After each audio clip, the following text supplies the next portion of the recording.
Good afternoon, you all. So we're going to go ahead and call this meeting to order, and we're going to start with roll call. Good afternoon. Joy Andrade is excused. Amy Beasley, Amanda Bryant, Ron Delgado, Diane Fleet, Here. TC Johnson, Billy Love is excused. Chris Primo, David Shad, Here. Liz Sheehan, Lola Still. Here. All right. So you all should have received a packet, and you should have the minutes from the last board meeting. And so if you can take a few seconds to review that. And if anybody has any corrections or additions, let us know.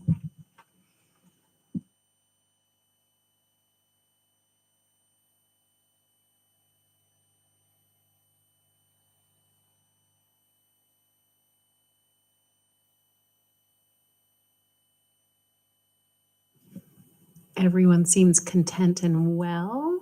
Anything you want to add? Any corrections? Nope. Do I have anybody who would like to make an approval of the minutes? Thank you. Any opposed? All those in favor of approval, say aye. Do we get a second? Oh, a second. I was Thank so close. Second. Okay. I'll second. All right, great. No discussion, now we're taking a vote. All those in favor, aye? Aye. Any opposed? Motion passes. The minutes are. Next, we are going to public and partner comments for issues on the agenda. Does anybody have anything they want to add?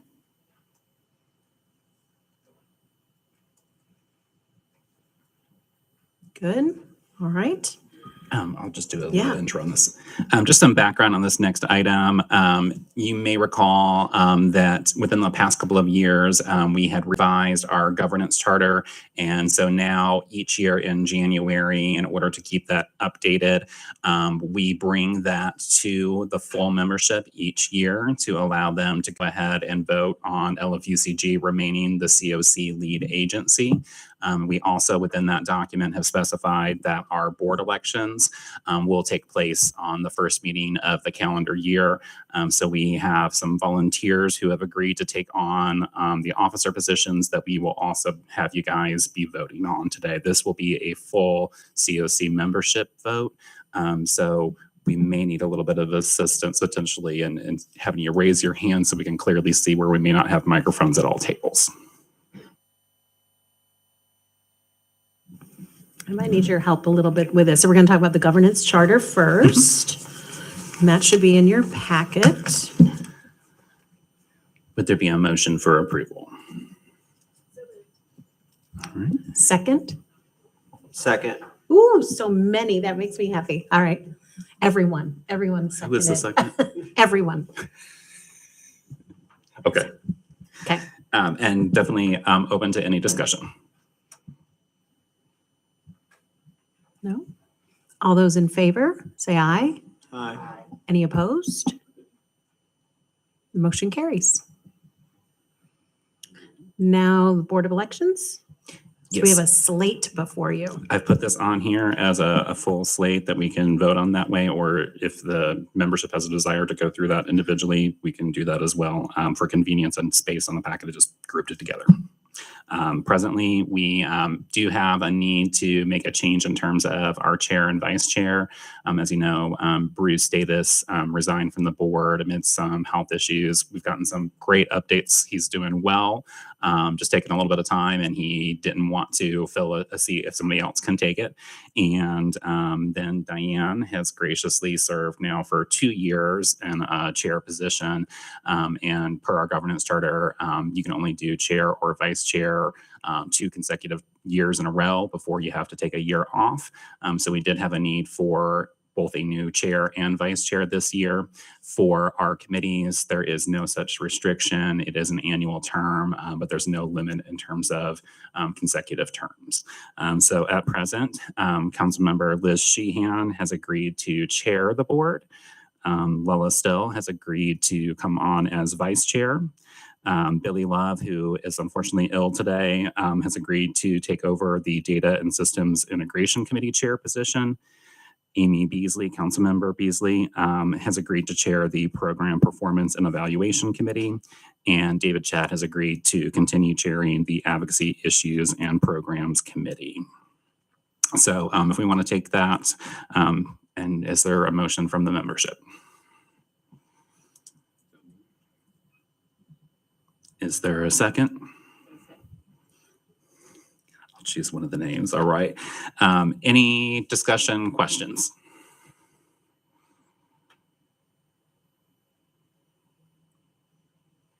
All right. Hearing none, can we get a full membership vote? All those in favor, please say aye and raise your hand. Aye. Aye. All those opposed? All right. That motion passes. Moving right along. So next, we're going to go to Data and Systems Integration Committee report with Marissa. Hello, I'm back here. Hi. So this is Joy's report out. I am just the microphone. So we were able to meet for the Data and Systems Integration Committee on December 3rd at the Don Ball Campus Center. The meeting was called to order at 1:30 and previous meeting minutes were approved with no changes. The new business that was on the agenda was regarding the Lex count, which shameless plug, if you do scan the QR code that's on the screens, you can sign up for the Lex count if you have not already. We went on to approve the 2026 Lex count methodology that will need a vote for this meeting. The count will take place on the evening of January 28th. So we are exactly 2 weeks away from the Lex count. This is going to be our point in time count as well as our housing inventory account because they do occur on the same day. One key change this year, because our methodology has remained the same for the past couple years, is going to be that we are collecting gender as well as sex. HUD is providing us slow guidance in determining exactly what information needs to be as a part of our point in time count. However, the last information we received was that they would not be collecting either. However, in an abundance of caution, and because we know that things can change really quickly, we wanted to collect both. One, because sex is going to be the data standard at the federal level at current. However, gender is consistent with our previous data collection efforts. So that way we have that continuity for local data as well as that federal data element as well, just in the instance if they come back and say that they do want that information. Again, the committee approved that plan to bring the methodology here to the board with the asterisks that we move quickly if there is any further guidance from HUD. That way we can ensure that our methodology is going to be compliant with federal regulations. So that we'll need a vote. Next, we talked about the federal uncertainty regarding our local system and that providers were feeling especially cautious about accepting new referrals, specifically from our coordinated entry. And that is something that I know that we'll talk about further in this board meeting. But we are seeing that impact to housing triage and coordinated entry and that membership, and the board should be aware that that may result in changes in those coordinated entry reports and a change in the number of referrals from previous years. Other information that we discussed for continuing business was HUD has just now released those HMIS data standards. They are available on HUD Exchange and HDX, and there are continuing HMIS training opportunities with our data analyst. And then something that we'll talk a little bit further as well is that the mayor's task force for homelessness is now meeting monthly and will be meeting after this board meeting. So we encourage everybody to stay. But yeah, I think that is pretty much the end of this report out. The next meeting is February 4th at 1:30. Change of location, so make sure it's correct in your calendars. It's going to be at the Marksberry Family Branch, the library. And again, we will need a vote on that methodology. Just need a motion, or I'm sorry, just a second because the motion's. So the motion for the methodology for LexCount has been submitted from the committee. So do I have a second? Thank you. Any questions? All right, all those in favor of approving, say aye. Aye. Any opposed? All right, the motion carries. Next, we have Program Performance and Evaluation Committee report with Liz Sheehan. Thank you. We met for this committee on December 10th, and the first thing we did was our welcome and introductions, followed by the approval of our meeting minutes from our October 15th, 2025 meeting. We had 4 different program reviews that day. We started with the Arbor Youth Services Rapid Rehousing Program that serves 18 to 24-year-olds. This is an emergency solutions grant. A couple points of discussion that we had during this presentation is one, that employment for the participants in the program has been a challenge, particularly getting people to stay in a job. Some of them are leaving the jobs really quickly, like within 72 hours. And some of that, the suggestion was that it was based on some mental health and anxiety, but then also unrealistic expectations of what the job would entail. But there was mention of Goodwill being a good resource for career coaches. We also talked at that point about some of the different challenges that we're seeing across service providers. And one of these things is job placement, and that these kinds of systematic or issues that go across organizations are things that we should be raising up in the task force as we're having discussions about potential community solutions. We also talked about exits to permanent housing for this group and what factors were involved there. And we talked about standardizing the data process before our 2026 6 meetings resume, and that Adam will be in touch with organizations about what that's going to look like. In the next presentation, this was for Greenhouse 17, the Domestic Violence Bonus Initiative through the Continuum of Care funding. This program served 10 families to get them into housing. Most families served were single-family households, so the number of overall persons served was low because it wasn't large families. Exits that weren't to permanent housing, someone went to emergency shelter, someone did rent on their own, moved in with family friends. So there were a variety of situations. And then we also talked about, and for this particular program, the funds that have been used to support a farm stipend so that the residents in the program could earn money and kind of establish stability for themselves.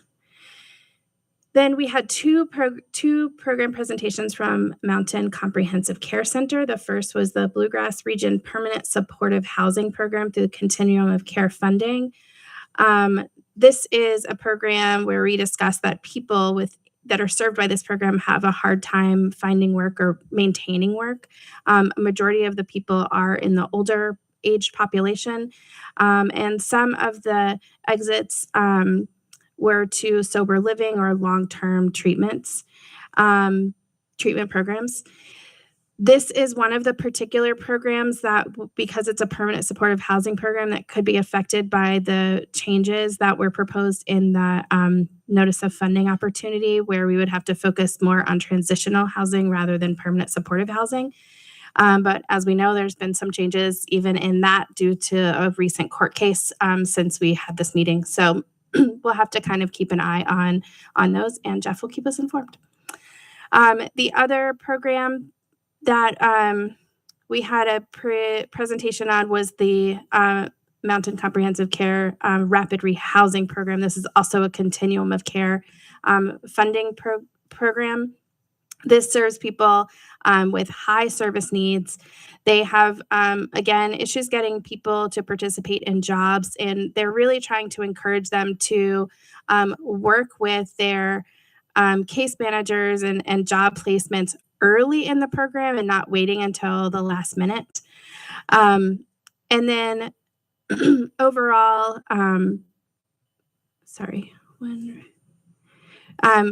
there was a comment that we might need to work together as a continuum, as we're especially looking at these changes in funding, to start blending services to kind of work as a group instead of individual service organizations.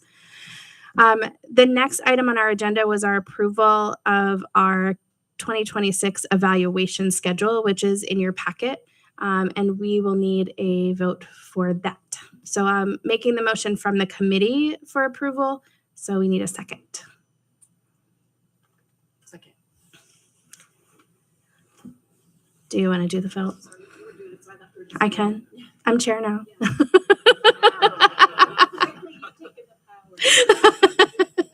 All in favor?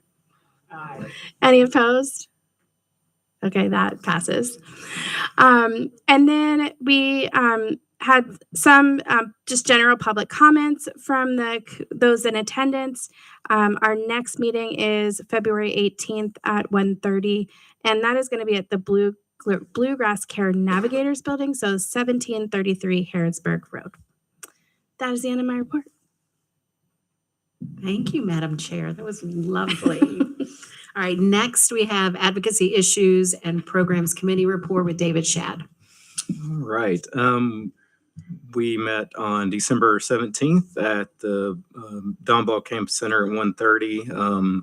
Approved the meeting minutes for the prior meeting, October 22nd. We had a presentation from Civic Lex about engaging individuals with lived experience and asking for the group's feedback on some of the issues that we see in the homeless world. So we've talked about some of those, but already in other reports, but I'll just kind of hit the highlights on some of the others. So this group Civic Lex was looking at ways that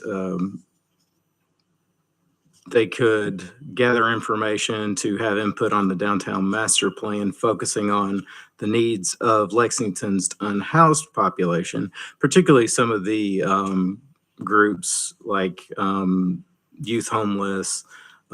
So we talked as a group. We discussed some of the population trends. Increase in the number of families with children who are experiencing homelessness, people with more disabling conditions and more chronic health issues. We also talked about patient dumping in shelters that were lacking, medical staff and resources. So people coming from like medical facilities who were just inappropriate for shelter.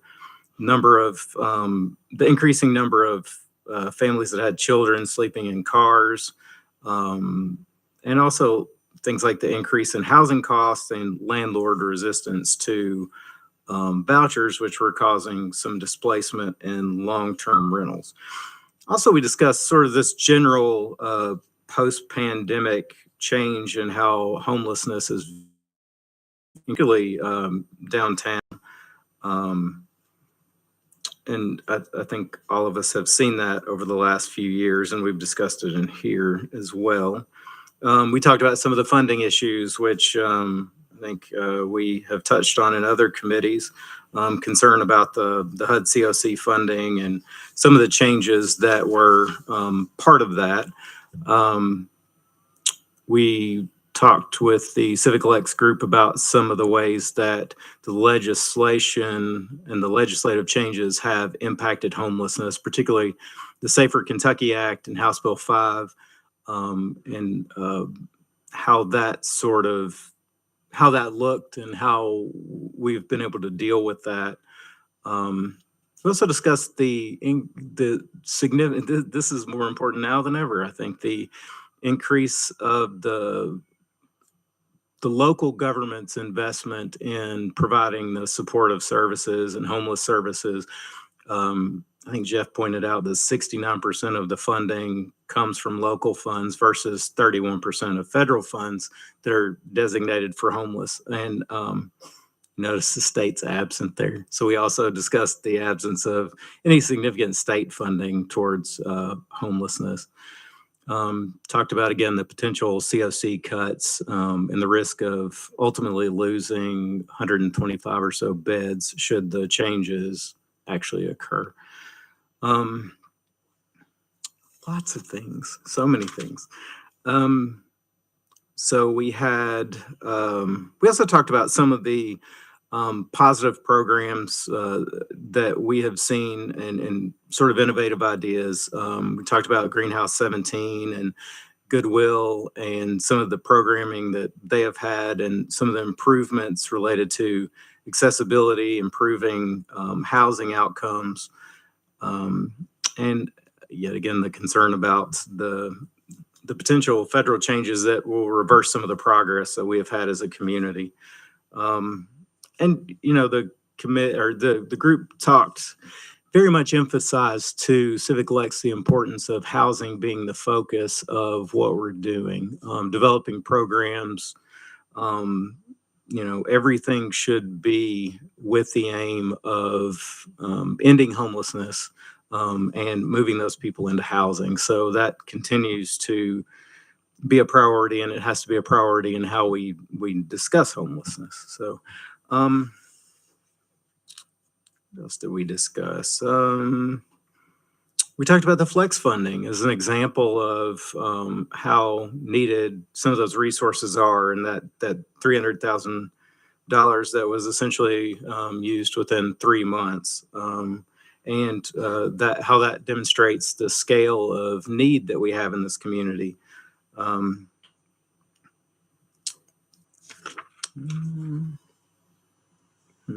And then we talked about, also how housing is important, but just housing is insufficient, and how we have to develop a system that has appropriate support services for particularly groups like SMI who are moving into housing, who need more support. And in order to keep them in housing, we're going to need to offer more services built around them and designed to keep them in housing. We discussed the task force. Jeff gave an update on that. I think we've covered that in other reports. Let's see. In continuing business, we talked about the HUD data standards, and Marissa's already touched on that. We talked about the Lex count, which again, we've already covered in other reports. And we talked about the new meeting calendar. So all the continuing business has been continued from other places. So I will not discuss that anymore. And the next meeting is February 25th at 1:30 at the Don Ball Campus Center. Thank you so much. Does anybody have any questions of David or any comments on anything? David, when you said the 125 beds may be lost, where are those beds located? Sorry, So that would housing be units. with the C.O.C program. So we'll actually have an update on the director's report. Okay, thanks. Anyone else? All right, good. Thank you, David. And I'll say I get excited and stop taking notes. So, it's. Next, we have encampment SOPs and review report with Steve Gayhafer. Good afternoon. We had 5 camps that we've cleaned up since the last meeting. 2 of those were not active. One of them was in an emphasis area. 3 of them had homeless in them. There were 7 people total of those 3 camps. 5 of them engaged in services and 1 of them declined to be relocated. The total cost was a little over $8,900, which is kind of expensive for 5 camps. But one of them, the one that's in the emphasis area, was almost $4,000. It was expensive because it's just hard to get in and out of. If you're familiar with Casey's on Man of War at Tate's Creek, the bridge that goes over that whole area is a park down in there, and it's a floodplain, and there's just no way to get down in there. So everything has got to be hand drug out, and it was a fairly large 2 or 3 camps kind of in one area. So it was a lot to get taken out, which is why that one was so expensive. But the rest of them are pretty good. I think since I've come on, we're getting into camps quicker and working them quicker. So we ought to be able to get them cleaned up faster, which should help reduce the trash and the cost and all that involved in them. So I think long term it'll help a lot, and still get the same amount of services covered with them, not having to cut any of that short. That's it. Thank you. Does anyone have any questions on the encampments? Just one question, and yeah. this could really be answered by anyone, I guess, who knows. When we look at the cost, per encampment, as well as the total cost, you spoke about location, right, and circumstances, right, in that instance. What are some of the other factors that go into the cost? Because, just tracking this one and then tracking a couple of the last few, there's a pretty wide range, right? So what are some factors that are taken into consideration there? I'll go ahead and speak to this just because I presented in council at the Social Services and Public Safety Committee on this topic, and that kind of dovetails into some of the content discussed there. So one of the major factors that we've seen driving up encampment costs is things like the implementation of House Bill 5. Oftentimes now people, due to just fear of potential charges, they're going to try to stay a little bit more hidden. So sometimes the discovery or notification of a camp takes a little bit longer, which can make the camp more substantial.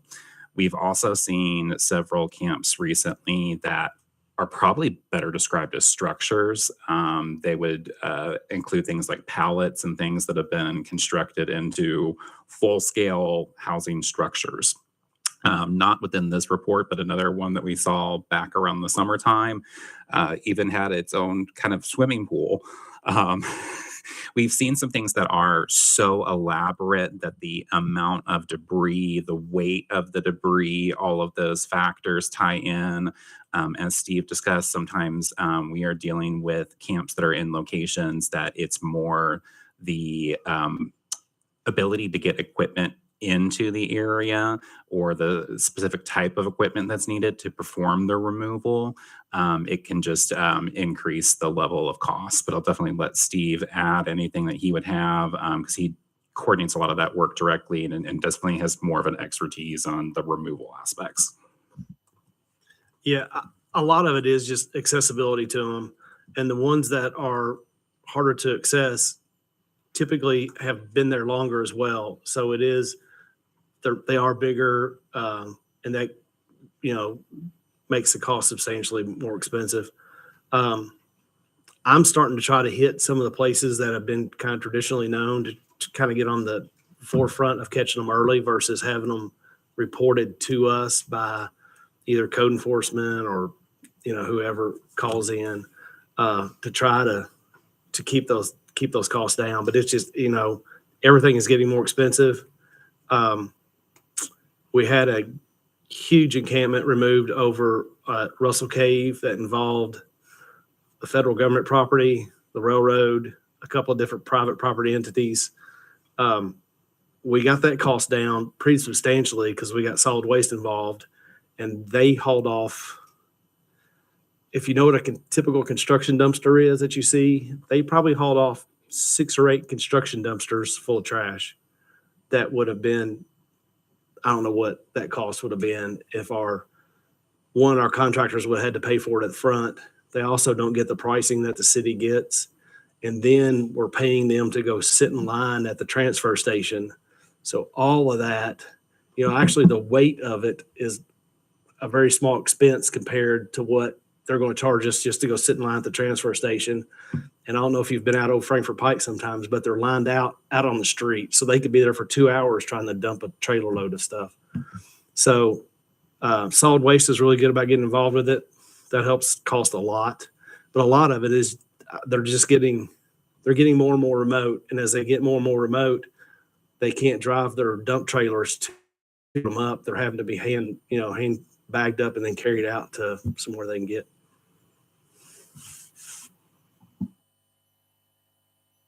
This is just a curious question, but do you ever have children at the encampments, or is it usually men or men and women, or what have you noticed as far as who's staying at the encampments? I don't know of us having any children at any camps we've worked.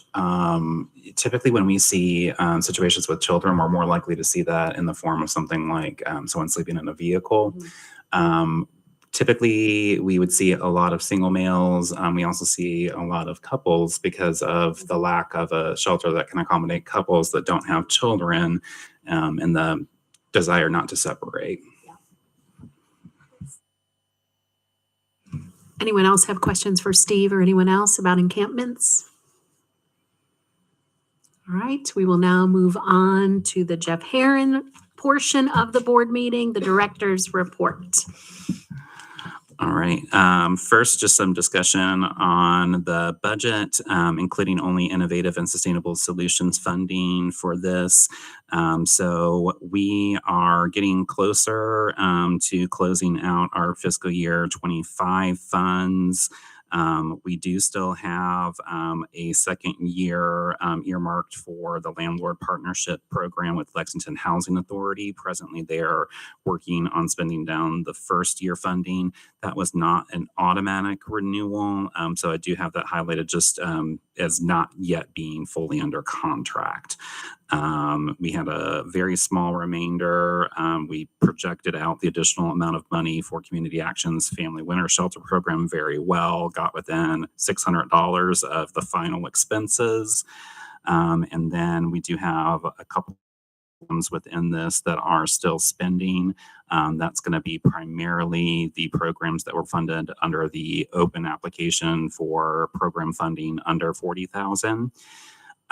We still have the Housing Flex Fund on a pause at current. Community Action Council, I think, is still processing some costs with us. I think this should reflect everything Arbor has spent to date.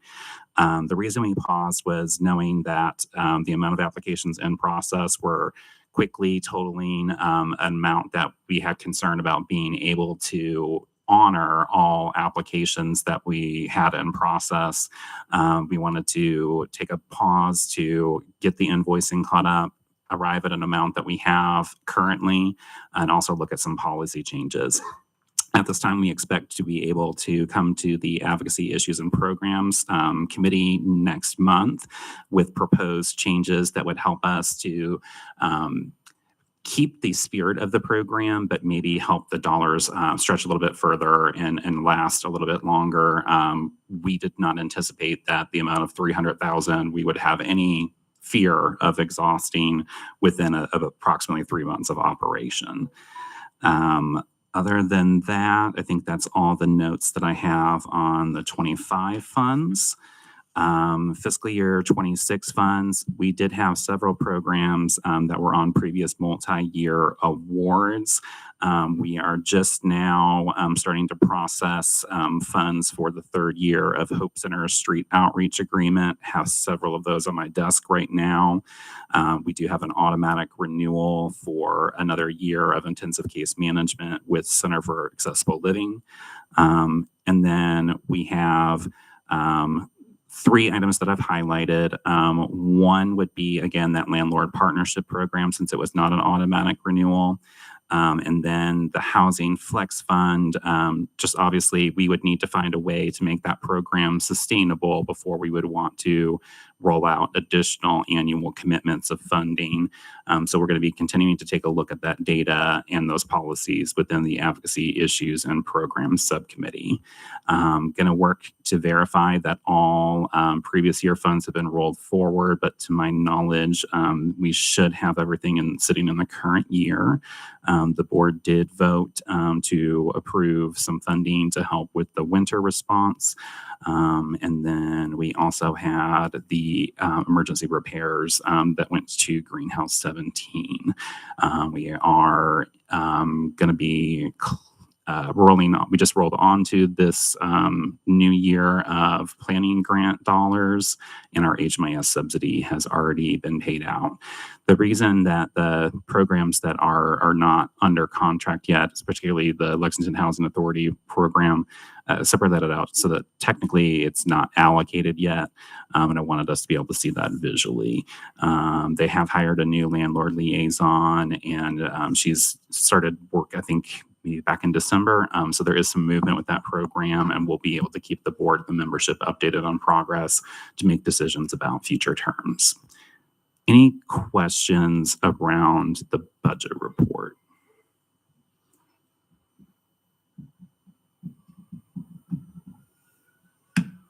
All right. We probably won't be making a lot of major commitments until we're a little bit further along in the work of the task force. So right now, you're probably only going to see RFPs or funding go out for essential items. But we're really hoping that we can engage the task force members and use our available funding to really try to repurpose some funds to meet some new goals, roll out some new programming, see if we can find some more effective strategies. So, since we're on the fun subject of everything going on in the world, we'll do the Continuum of Care program update. This has been quite a ride. I will do a brief summary, then get into where we are now, since everybody might have different levels of information coming to this meeting. Typically, we would see a standard year be something like a July release of a Notice of Funding Opportunity, or a NOFO. Then we would have an application and a local competition. The local competition would usually end sometime around September, usually by late September or into October. We'd be submitting our overall collaborative application. In fiscal year 24, last year, for the HUD calendar, we submitted under a 2-year NOFO that was not supposed to require a competition or application in calendar year 25. In July, we received an email from HUD that we should expect a competition would occur and that it would include priority changes. That NOFO was ultimately released after the federal government shutdown. It was released in November. And the fiscal year 25 NOFO contained substantial changes. It was going to, for example, limit the amount of a community's annual renewal demand or their annual funding request that could be used for permanent housing and cap that at 30%. To give an illustration, Lexington receives about $2.55 million in continuum of care funding, and about $2.3 million of that goes to permanent housing programs. So 30% would be in the ballpark of $750,000, and you can do the math. That's a lot to cut. That represents the 125 beds that David was discussing earlier. We kind of looked at how many beds we would potentially be able to preserve with that 30% and what we would ideally be seeing as a loss. There's also going to be a significant delay in the award of funding, and funding was supposed to shift to support transitional housing and supportive services. The NOFO explicitly did say that we should be looking at other sources to provide housing, such as local and private dollars, and should really move to shift those funds back towards services. Obviously, the impact of that being significant was of concern to governments, advocates, individuals that rely on these programs. Quickly, several lawsuits were filed by both states and national organizations. One of those lawsuits ultimately resulting in some changes to this process. So HUD was stopped from moving forward with their initial fiscal year 25 NOFO. And then there was the release of a revised NOFO. And then a court order has blocked them from being able to move forward with either version of those NOFOs and ordered them to move forward in processing awards for eligible renewal projects for fiscal year 25. Where we stand right now, last week on Thursday, we received guidance from HUD about the renewal process.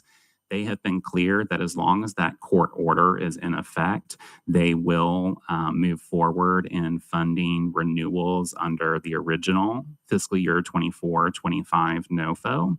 However, should that court order no longer be in effect, they do choose to go forward with their published NOFO from December. So we are still at risk if at any point that court order is overturned to returning to some of the policy changes that were set forth in that NOFO. Presently, our understanding is that the C.O.C. is not supposed to have to submit an application if we are not reallocating any funds, either C.O.C. or DV bonus funding. Our recommendation would be that we should go ahead and not reallocate funding, that we should try to preserve all of the permanent housing that we're currently funding through that source.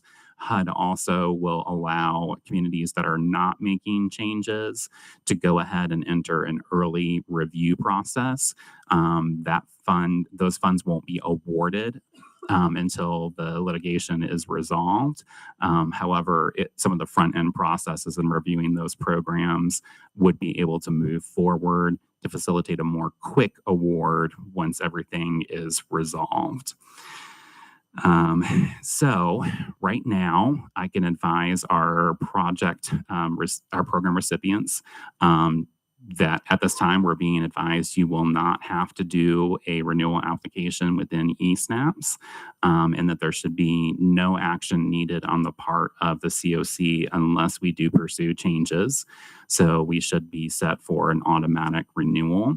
However, knowing that at any time a decision by the court could change the course of the competition, this office felt that it was wisest to go ahead and bring a updated process document to the board and ask for you to potentially consider approving that. And if you did that, I would encourage you to include in the motion the ability for the office to make revisions or changes based upon updated guidance from HUD. Our concern is if we did not have significant time to go ahead and bring the board back together and review these documents again and approve them, that we would be unable to meet key milestones that might take place within the competition process. Generally speaking, for example, in a typical year, we would be required to go ahead and have our applications from our recipients turned into us no later than 30 days before the end of the competition, and then to notify them in writing of the outcome outside of HUD's eSNAP system no later than 15 days prior to the submission of the application. And some of the windows that we've seen in the NOFOs that HUD has released for 25 are reduced overall timeframes to where it could pose a challenge for us to be able to meet those milestones should they be present. The December released NOFO did remove some of those milestones for us, but others still did apply. And so that is our recommendation. We have tried to reflect in our process document within your packet. Marissa has done a lot of work to go ahead and denote all of the changes and capture that record, referencing the court order that is currently in place. And we have made sure that since we're returning to the original 24-25 NOFO, that funding policies and priorities are reflective of that NOFO, with a few minor tweaks to avoid potentially charged language that the current administration may object to and could impact funding. So on page 8 of that document, I will also note that the levels of funding are going to reflect what was available to us under the fiscal year 24 annual renewal demand. Since we're returning to that NOFO, we are under the assumption that that applies. On page 10 of that document, we have outlined what a potential application timeline looks like. This was before we received guidance that there should be no action needed by us. So theoretically, the board could approve this process document. We would not be opening an application process at this time, knowing that we've gotten that updated guidance.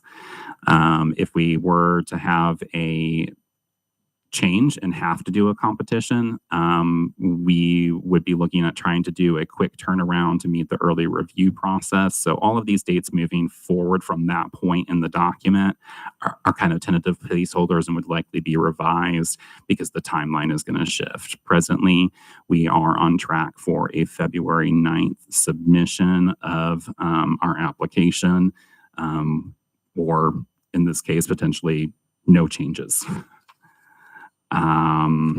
I think I've covered all the high points of that document, but I will definitely take any questions, and I'll kind of pause at this point in the director's report because I know this is a very dense and technical and convoluted process, and I want the board to fully understand anything that they might be advising on.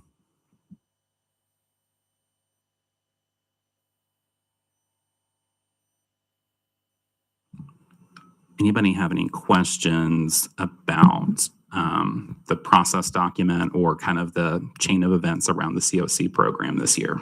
Yeah. So just for clarity, because you started out with the recommendation, right, to allow the OP office to be able to amend the document as needed as things occur. So just to ensure that I'm understanding the recommendation correctly, so we would be voting to approve this now as the governing document for the competition, but then should HUD make a change to the C.O.C program or some change at the judicial process, force a change, then we would need to vote to approve a future document once that document is changed. Is that? That's the proposal that I'm kind of putting out. Now, be mindful that if we do find that the timeline allows us to call a meeting and to have that conversation, that would definitely be our preference.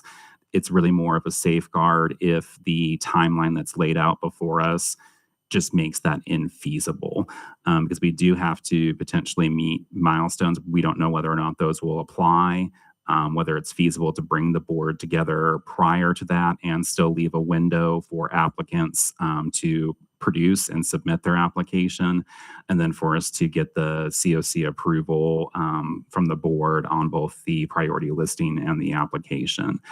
For example, this document was just released on the 9th, and it's exactly 30 days. So if any of those milestones, like the 15-day or the 30-day applied from the start, we would just have concern. So does that help? Yeah, I just wanted clarity on, I think in particular, the timeline, and that makes sense, right? If, you know, the court action or HUD makes a change later on that would alter that timeline, it would make sense what you're proposing. I just wanted to ensure that I understood correctly. And to be transparent, like, we would only try to be making changes within this document that are necessitated by changes in HUD's NOFO. Glad to answer any additional questions or have more conversation.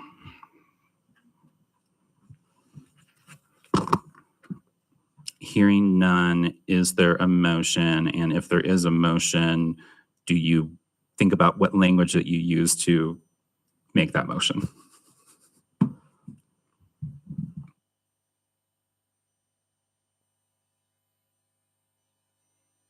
Well, just saying whether or not you want to include that option for us to be able to make revisions based on updated HUD guidance without bringing it back to you. That's just the main thing that you would need to consider. I fully leave that decision in your hands, but I just want you to make sure that whatever motion that you vote on matches your intent. I'll make that motion that we approve the document and allow for your office to make changes should the need arise. Thank you all. Any further discussion before we vote? This would be a board vote only. All those in favor? Aye. All opposed? That motion passes. Before moving on to the winter response update, just going to go ahead and make another announcement that is related to funding. As several folks in the room, unfortunately, are aware, overnight, $2 billion dollars in awarded SAMHSA funding. Notice of termination was sent out to the recipients of that funding. Locally, to give you an illustration of some of that impact, that would impact the Hope Center, LFUCG, Chrysalis House, Community Action Council, Mountain Comprehensive Care Center. That being funds that primarily targets individuals with substance use and mental health issues. It awards funding for a variety of things. For example, Community Action Council funds their street outreach program, which focuses on work with individuals with substance use disorder through that source. At the Hope Center, they were using some of that money for transitional housing, as well as, I think, medication-assisted treatment. LFUCG had used that for staffing and to help distribute Narcan within the community. Chrysalis House had a program that is housing for pregnant and postpartum women. So there's kind of a variety of things that are at jeopardy here. We have been instructed, and I do have a contact at the state level that we can put you in contact with. The state is wanting to gather some information around the impact, what's being cut, what it funds. So that is something that we would definitely be glad to have email conversations with you about and get you in touch with the right people. LFUCG already called an emergency meeting today to begin assessing the impact so we know the full scope. Obviously, we'll do whatever we can to mitigate that. The reason that I wanted to share that update with this group is because I think it further compounds our concerns about federal funding. For example, the Continuum of Care program. My concern would be, would we ever potentially see a similar situation with the C.O.C program? We know that there's active lawsuits currently going on, and that HUD has clearly expressed a desire to make policy changes, and that if they have any ability to change and operate with the fiscal year 25 NOFO. However, if they were blocked by the court from moving forward with that, would they potentially move forward with the fiscal year 25 awards and then simply at a later time seek to terminate them? So I just wanted to kind of put that out there so that we are not bombarded or blindsided in the future if something like that were to occur. And I also think it's extremely important for the board members who are also serving on the task force to have that information, because I think that that is relevant to the conversation that we are having there around needs to look at different funding sources and how we fund the interventions that the task force is going to recommend.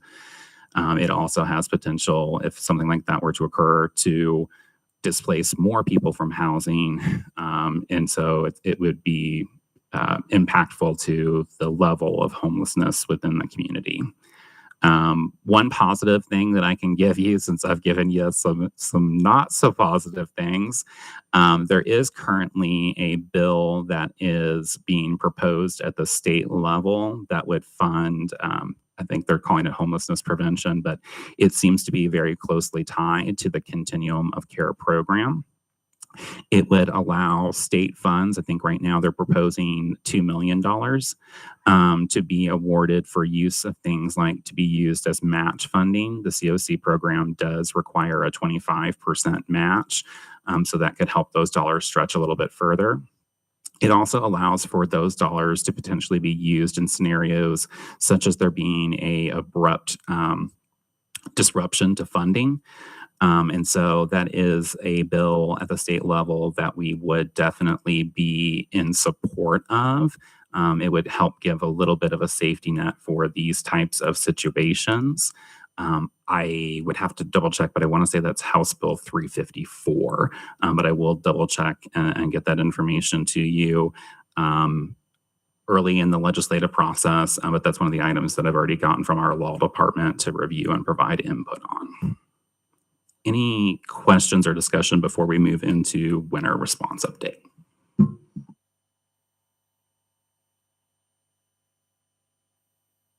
So Jeff, were the cuts primarily to substance use programs? Was that or was it broader than things that deal with substance use?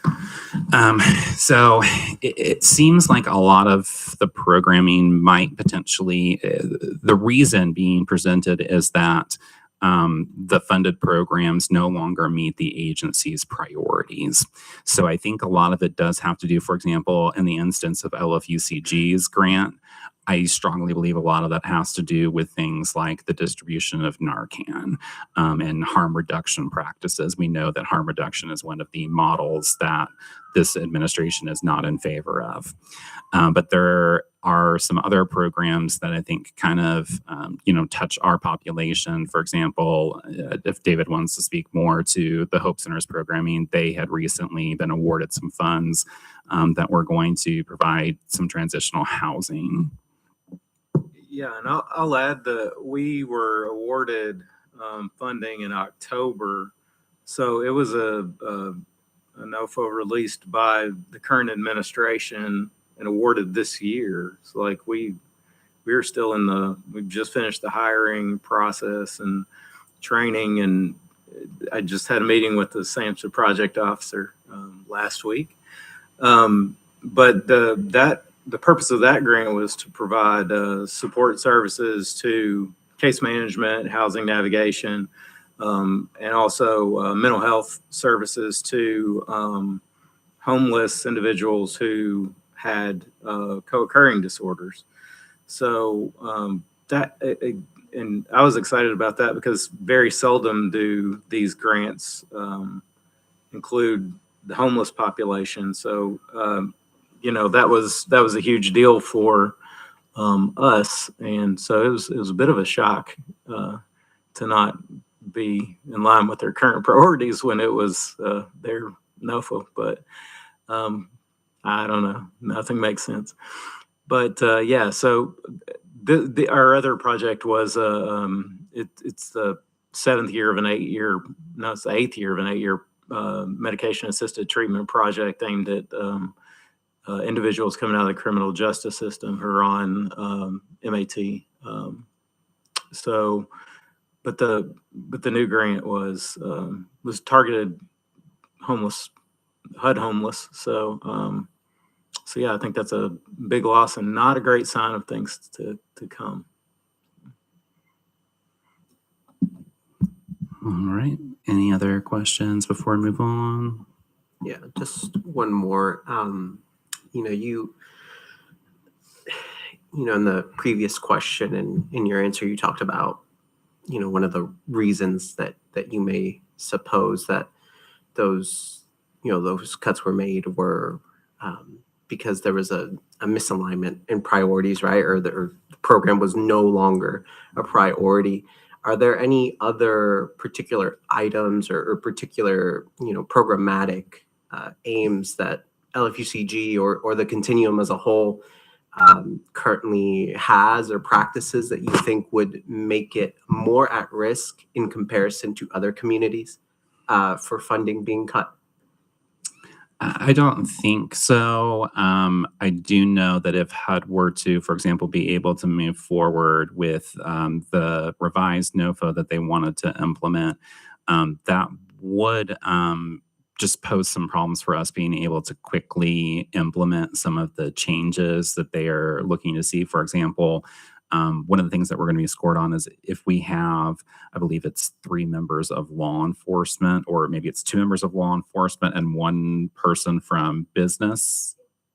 And so that would be 3 board seats that we would have to have filled by 2 law enforcement representatives and 1 representative of the business world. So just being able to quickly, within like a month's time frame, be able to make a change like that seems infeasible. And also it forces us to make decisions about our governing board that are based on just quickly checking off criteria instead of really having an ability to pursue individuals that have a desire to serve on the board that we think would be good stewards of the board.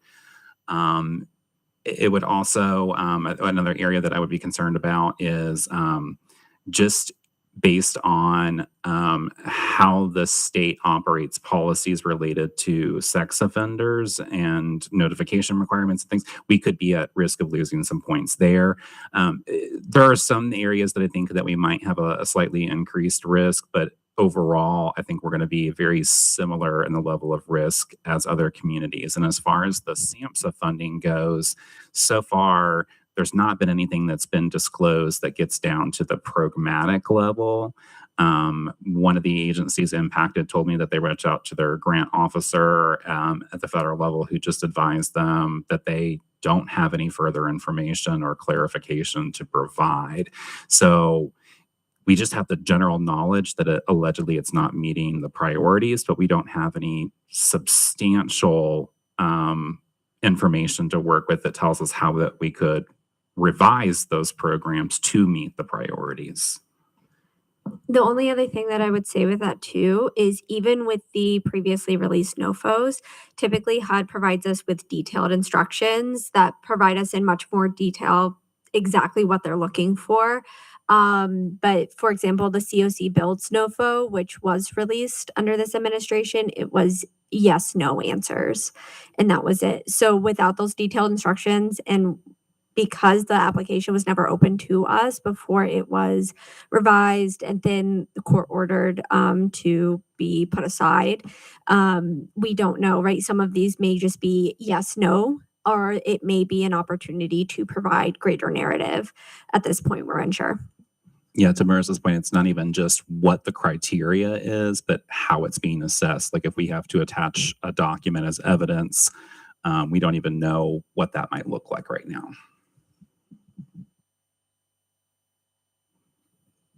All right. If there's no further discussion on this, then I will go ahead and just give an update on winter.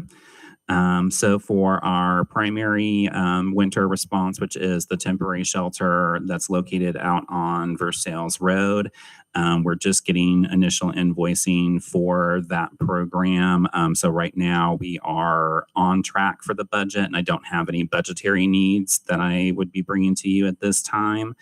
I can say that so far to date, we've served about 570 unique individuals. Occupancy has fluctuated with the weather, but typically we're running somewhere around the neighborhood of about 85 to 90%. Right now, we have activated the weather plan for today and extended through Tuesday, at which time I'll get in the office next week and be able to see a more accurate forecast for next week. As of this morning, we did not have any open male beds at the shelter. We were down to approximately 15 or so female beds that were available. So definitely, as you would navigate situations or needs, check on capacity, especially if it's a male. Consider if there's eligibility to stay at the Hope Center. We have to really kind of just think about maximizing all of those resources. I also wanted to give brief updates on some of the other programs that we have.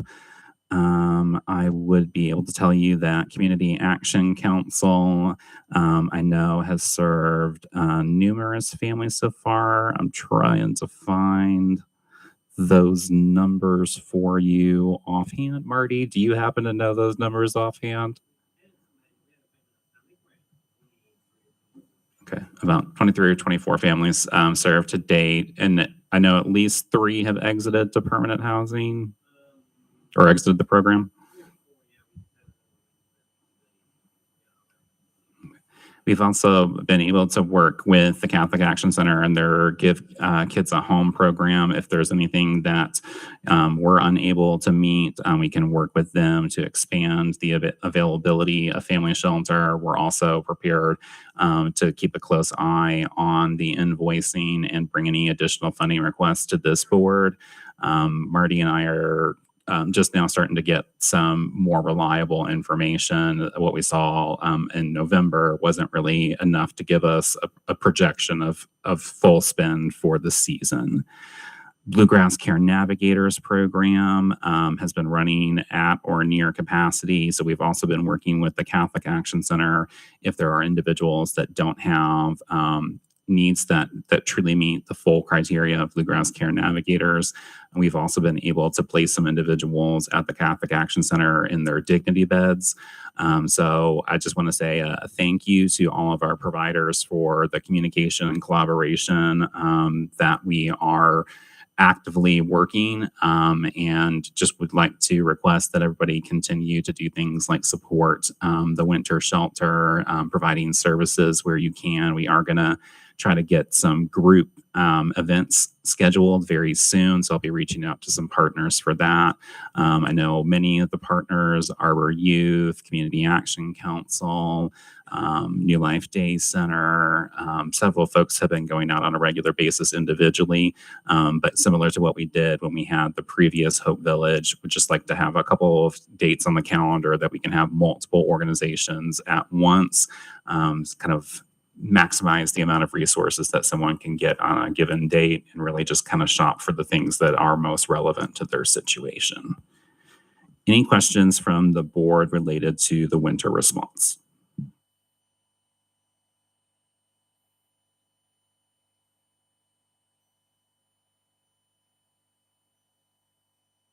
Just real quick, have you had any concerns or anything with the community or neighborhood? Like, is it going well in that site so far? I've only had from the community a handful of concerns.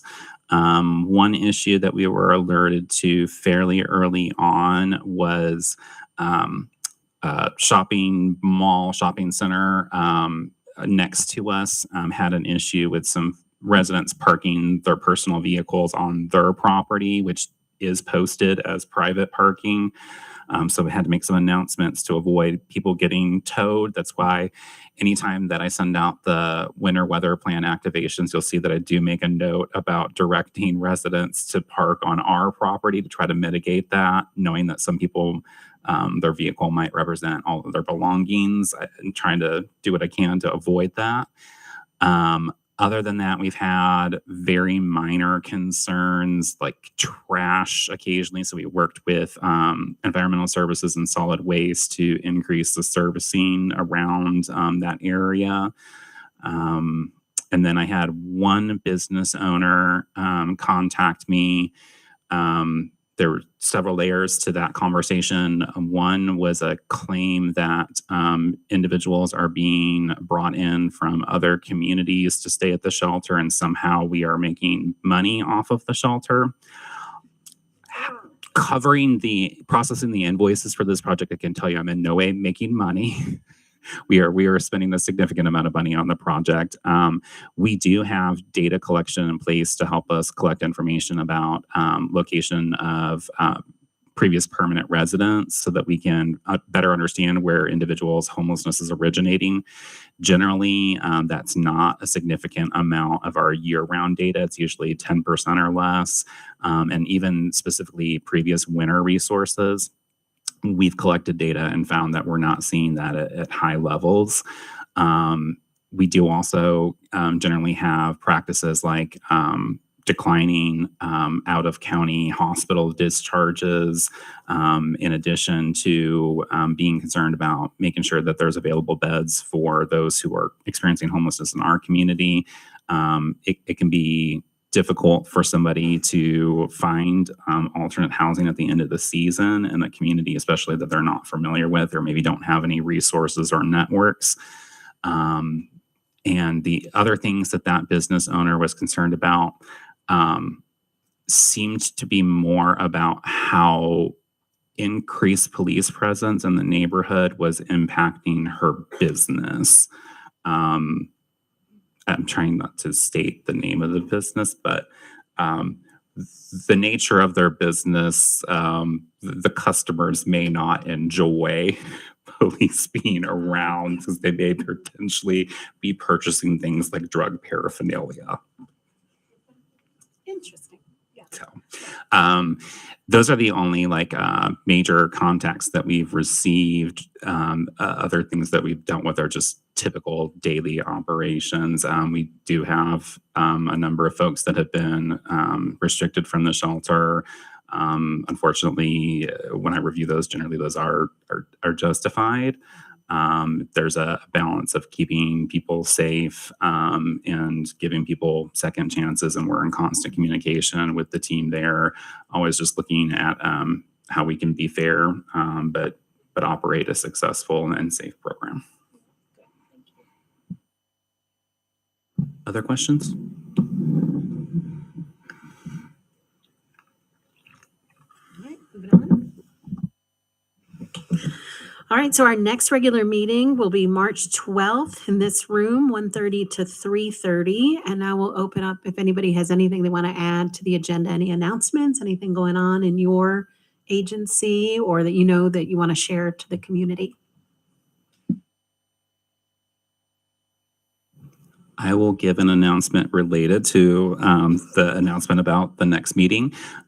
We did attach the calendar year 26 meeting schedule to the board packet notice when it went out. Just make sure that you are saving a copy of that, printing it for yourself. We do have several subcommittees that have relocated to new spaces this year.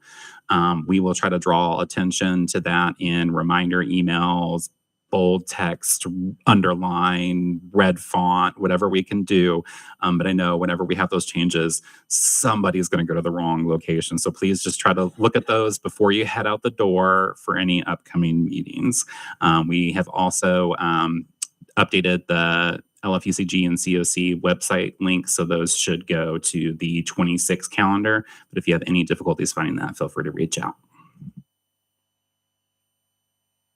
Another shameless plug to sign up for LexCount. So please, please, please do that. There's also some wish list items that might be needed to pass out that evening. So you might look, it might be something you can just offer, or maybe a group could offer. So that would be great. Again, the Homeless Task Force takes place after this meeting. So you're welcome to join in on that. There's also committee meetings as well. So if you go to the website and you click onto that committee, you're welcome to attend those committee meetings also. So you might not want to do the big task force, but you might be really interested in shelter models and that committee or something. So please feel free to attend that as well. Anything else? Anything else? Do I have a motion? Do I need a motion? Do I have a motion to adjourn? So move a second. Oh, so many of you. All right. Do I need a vote or we just go away? We just Go away. we'll take- Carry on. Be free. Thank you all.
For the Mayor's Homeless Task Force.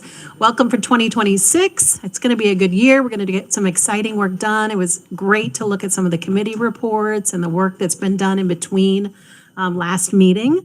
But we want to really hold this to time. So we will start, we will go ahead and start and call this meeting to order. Do I need to approve that? Or you?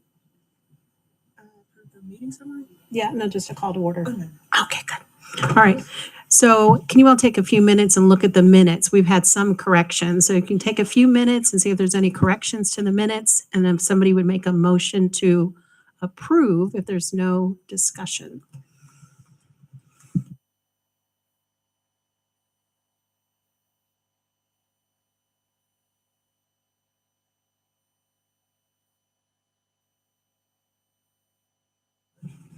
Okay, thank you. Alan had one correction. We needed to add a couple of names to people that were at his committee, but is there anybody else? So we have a motion to approve the minutes. Do I have a second? All right, all those in favor? Aye. Any opposed? All right, the minutes are approved.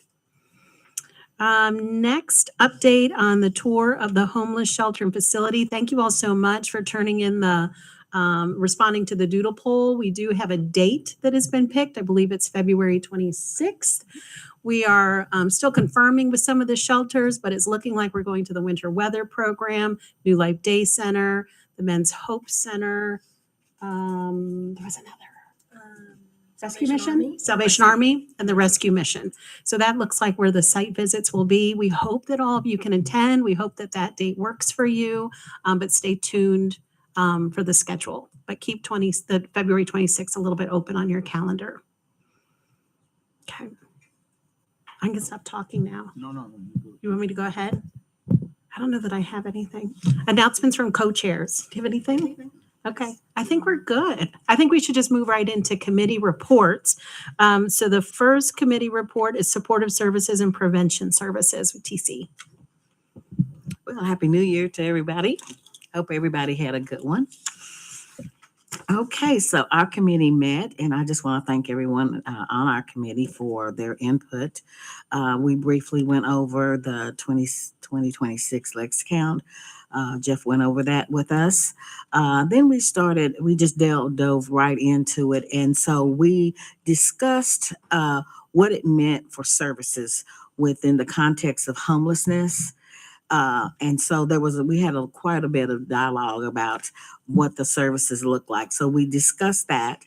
And so then we came to a conclusion that it constitutes homelessness as it relates to the services and activities, support, exits, the homelessness on whether it stands alone. So then we talked about not every case looks the same. So it's not like if we're dealing with someone that have mental health issues versus a grandparent raising a child. So we looked at those different things. We looked at housing navigation and housing search assistance, financial literacy and budgeting, employment training, and job placement. Those were some of the areas that we had discussed as far as services was concerned. We looked at the populations that we represent here in Fayette County. Families experiencing homelessness due to maybe job loss would be so different than someone that is an unaccompanied adult, maybe with mental health issues or substance abuse. So, and I liked how Charlie coined it, one size does not fit it all.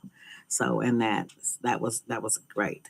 So as we went on, we started looking at service inventory. So whether or not it was a comprehensive, a date-to-date list of our services that actually exist in the community. And so through McKinney-Bento office last year, we actually put together a list of our services that we could actually give our families and actually anyone that asked for it. When we had it published, we actually put it in Goodwill so that people could actually have access to it. So that was one of the things that we did. Jeff Herron's office also has a listing of housing support and services. And then we started thinking about other services that are within the community that actually provides different supports. I think the main thing that we really dove into was when we started talking about maintaining current inventories that are due to frequent changes of providers, like funding, program capacity, referrals to networks. And we really talked about the referral system, assessments, follow-ups, follow-throughs with people that are actually experiencing homelessness. Not necessarily someone that might be experiencing mental health issue. You can't just hand them a listing and say, okay, here's the resources, because they still may need some of that extra support. They need case management. Case management was another thing that we talked about with services. What services in our community actually provide case management? So we were really looking into it. We actually talked about identifying the service gaps. What were some of our gaps within our community, which again, it goes back to whether or not they have some kind of referral system. How does a referral system look like? Which populations experiencing homelessness has limits or no assessment to appropriate services. And then we James actually came up with coined this phrase of our buckets. So we had our buckets, our different buckets of our people that are experiencing homelessness, which are chronic homelessness. Could be a long-term situation. It might be that person that experiences homelessness, it might be someone that is addiction. So we've got it will be long-term for them for services. Individuals that are newly homeless would be sort of kind of a situation, sort of in the middle of the road. And then we had situational homelessness, which would be a short term, which would be a crisis or an emergency. It might be a sickness that just came up. I can't go to work, and I have an eviction and those kind of things. So we had 3 different phases. So long-term, middle of the road, and then our short-term challenges. Again, we looked at intake, assessment, and navigating the challenges. We discussed the lack of clear intake and assessment processes, that there are no single point of contact universally in our community. So there's not just a one system type of thing. This makes it difficult to match people to the appropriate services. So we had a long meeting, y'all. I fed them though. Okay, so then we talked about the limitations with federal funding, the HUD funding, the different fundings that actually comes in for ongoing housing costs. That sometimes that could really strain the budget with the the availability for ongoing cost. Then we started looking at diversions of strategies. And so we really talked about systems navigations concerns. So Reverend McFarland had a critical question. If I became homeless tomorrow, what do I do? Who do I call? And when you think about that, I mean, anyone sitting in this room, what would you do? Who would you call? Do you know who to call? Do you know where to go? And so, so we really had a lot of discussion about that. And so our consensus was that there was no clear, simple answer to that.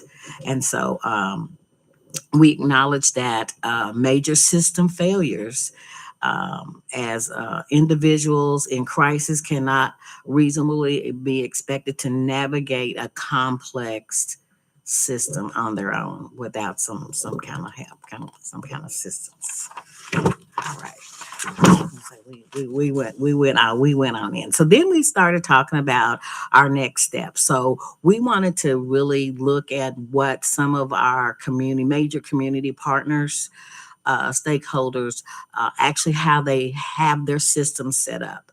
So we have scheduled for our next meeting on February the 2nd from 11 to 12:30 at the Davis Park Workforce Center, we are going to have a panel of some of our community partners, New Beginnings, St. James, the McKinney-Vento program for Fayette County Public Schools, Rescue Mission, Community Action. And so we're bringing those partners to the table so that we can talk about how they actually have their system set up, what referral systems do they do assessments. So we're going to start there to find out exactly what is in our community and where we need to go from there.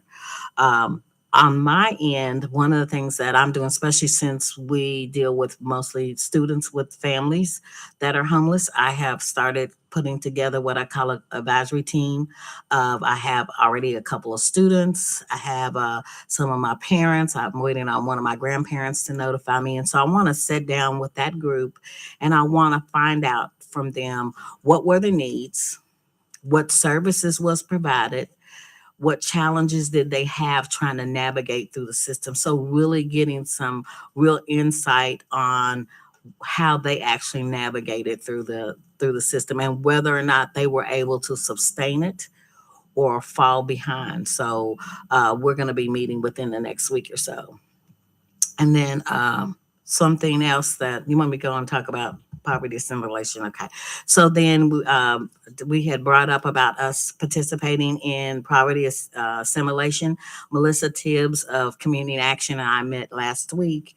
And so we talked about how we can actually participate in that. It's going to take us about a month to plan it. So we're tentatively penciling in March the 4th. It will take it's a 2-hour project that we will be doing. The location is to be announced, so I'm waiting for them to call me back and give me okay on our location. But as soon as I have all that information, I will be sending out a registration form for you to sign up. If you're more interested in getting more information, I did bring some pamphlets about the poverty assimilation, but I think it would be quite interesting. I've taken it twice, and my second time I took it, I was a little disappointed. I was like, I've done this for 30 years. How did I end up in the shape I was? But you would be surprised trying to navigate through those systems. So there will be different scenarios that we will all participate in. We may even be collaborating with our leadership through Fayette County Public Schools as well. I think Does anybody have, any questions for TC or anybody else in the committee?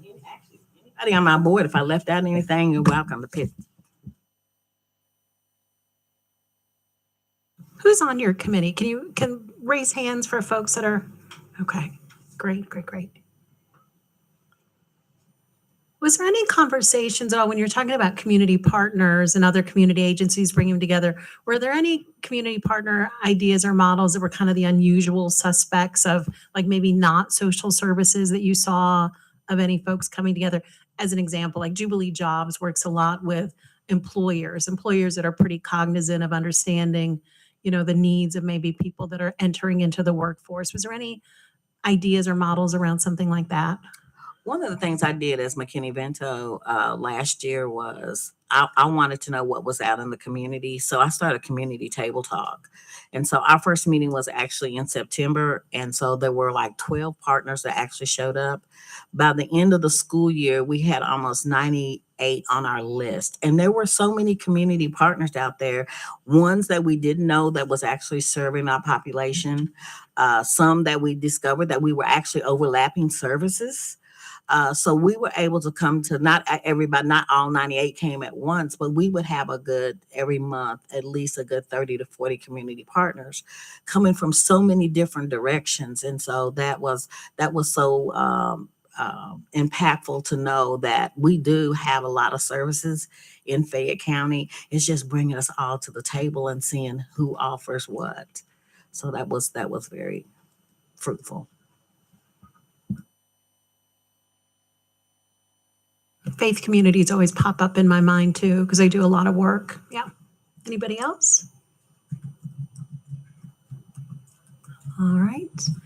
Before we move on to the next committee, which is funding and partnership, I think Commissioner Lanter or Jeff Herron wanted to just talk real briefly. We had some announcements today that came down regarding SAMHSA funding, which might be in consideration of folks as we're talking about funding. Is that correct? Yeah, thank you. And I try really hard not to speak in these meetings any more than I have to, but there was some news this morning that was pretty relevant to the committee and to this conversation in particular that I felt like the task force needed to be in the loop on. And unfortunately, it happened after our funding committee met, so we didn't have a chance to discuss it in the committee.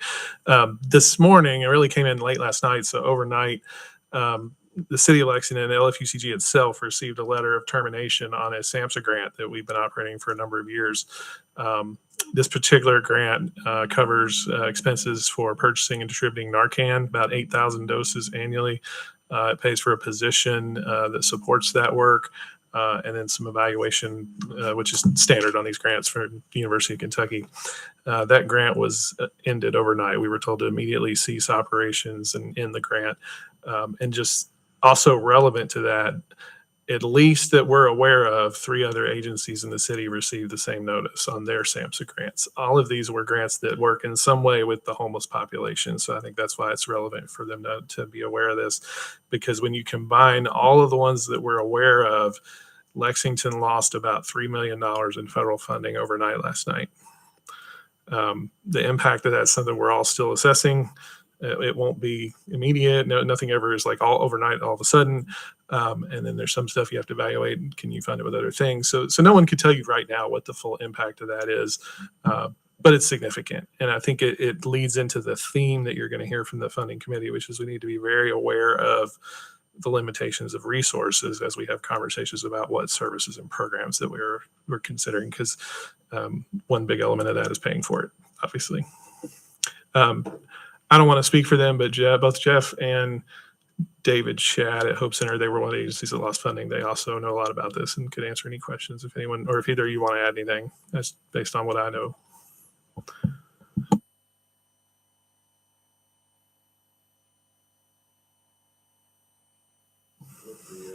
We lost a grant that's about 500,000. Hope Centers, I think I told yours at about 900,000, David, is that correct? That was 2 awards. So those 2 together are about 900,000. And Chrysalis House lost over $1 million in a single grant. Those are the 3 we're aware of. Community Action. I forgot Community Action. Sorry, if you guys are here. I apologize. And this one may even be the most relevant. Community Action had a similar SAMHSA grant that they used for homeless street outreach. And that is gone as of how much? Mountain Comp Care has also lost grants. That they work outside of Lexington, but they do some work in Fayette County. It's likely that the community mental health centers have lost funds, and we just haven't found out from them yet. And that would be New Vista, it would be Health First, it would be any one of them could have had some of these funds and lost them. And I think it's important for everyone to know these agencies didn't do anything wrong. They were running the grants appropriately. The LFUCG grant we lost, the administration had signed off on it very recently and said they were fine with it. So it very much caught everyone by surprise.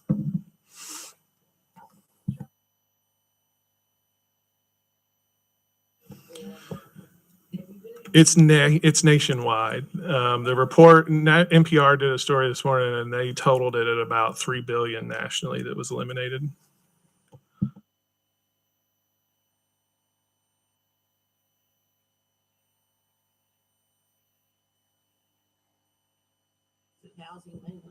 We had 2 separate ones. One of them was is actually the final year of the grant. We had a grant for medication assisted treatment to help refer people for Vivitrol in particular, but other medications as well. The second one was a new grant just awarded in October, which was a project for homeless men who were who had co-occurring disorders, so they had mental health and substance use issues, providing transitional housing, supportive services, case management, also clinical mental health care, just sort of basic wraparound services for that population. And as I said, it was just awarded recently, so we're particularly surprised by that one, which a lot of the discussion has been about the importance of transitional housing and providing supportive services. And it seemed perfectly in line with the recommendations. And the notice we received with it was no longer in line with funding priorities. So, but yeah.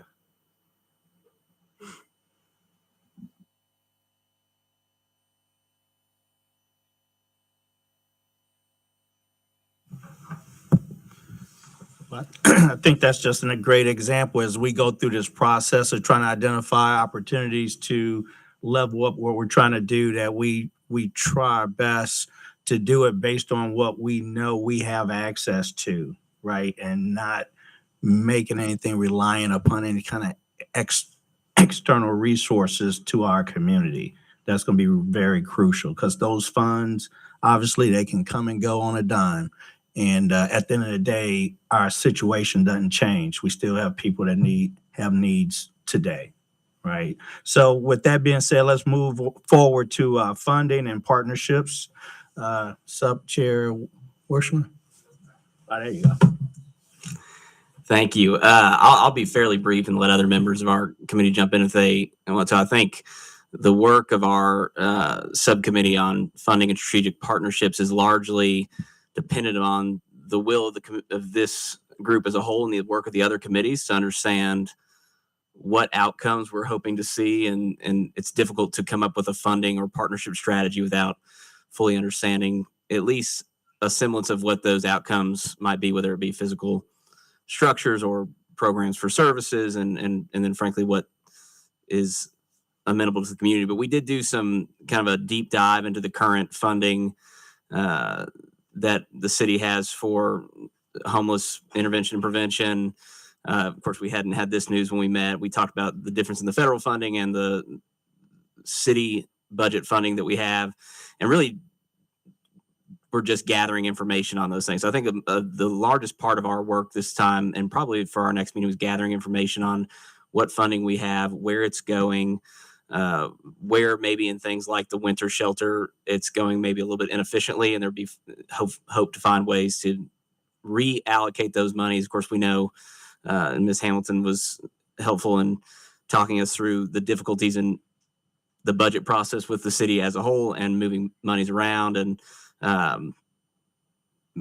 starting to have some conversation about if we wanted to do away with the funding of a winter shelter, how would that work? There would be a phasing issue. Obviously, we can't build a shelter to accommodate for that overnight.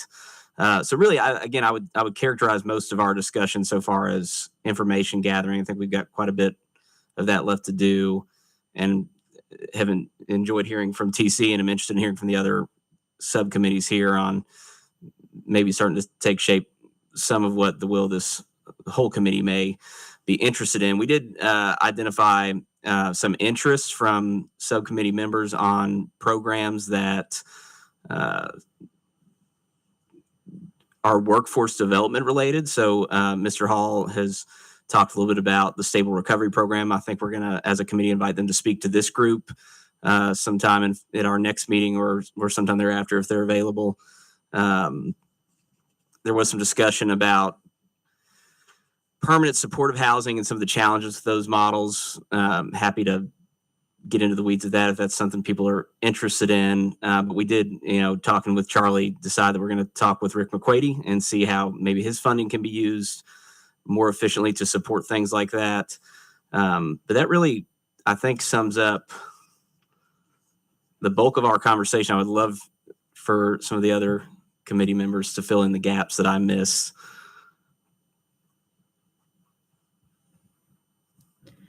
We also started to talk about, how programs are funded in other cities. So maybe doing some comparison of like ratios of public versus private funding in other cities. And we talked a lot about the Salt Lake City model and getting more information about that. Thank you, Councilman. That's a great point. We have requested some additional information that Charlie and his team are pulling for us on some other peer city models, and to that point, exactly what levels of spending from local governments and peer cities versus federal funding versus just private philanthropic dollars.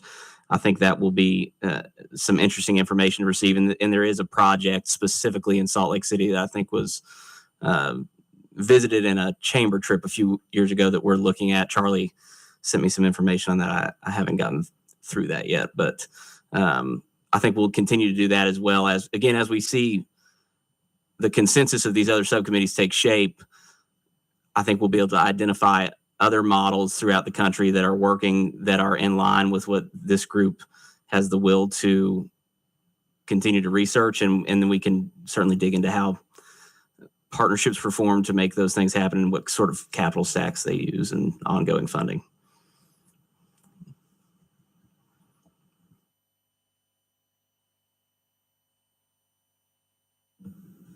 Yeah, I just got a quick question. I see where Mr. Hall's quote was, he who has the goal makes the rules.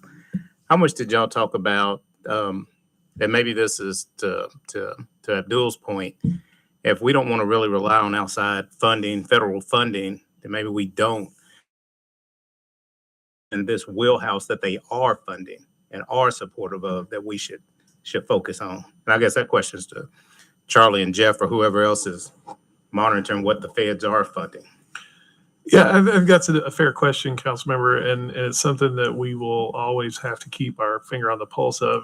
When you work in this federal funding arena, you're used to 4 to 6 years completely readjusting and refocusing based on the government's priorities.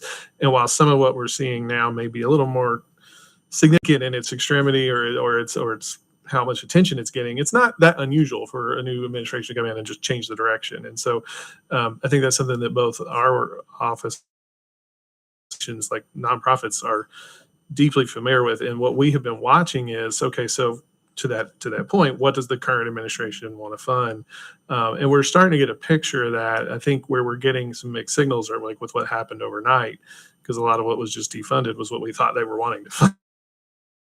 We'll have to continue to monitor, because it's an ever moving target. By the time you adjust, some new parties come in and they've changed it again, or they've changed their priority. One quick thing I would add to what the group said, because I thought it was a really good conversation and very important in the current financial context.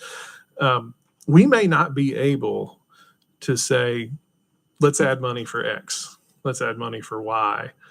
But what we may be able to do is say, we have an affordable housing fund. Can we set aside a percentage of that for permanent supportive housing? Or can we give priority points on applications for projects that house people directly from the streets? Along the same lines, we have economic development funding. We have in our economic development office, Kevin Sten's office, we have programs that fund job training and fund. Do we need to use those funds to fund job training for people who are exiting homelessness? So I think that's the kind of creativity that this group's going to look at, and because we're going to have to, because the funding environment is not as rich as it has been in recent years, and it's definitely headed in the opposite direction. And I'll add, Councilmember Brown, I don't know of any specific programs to fund the work that we're talking about, but the general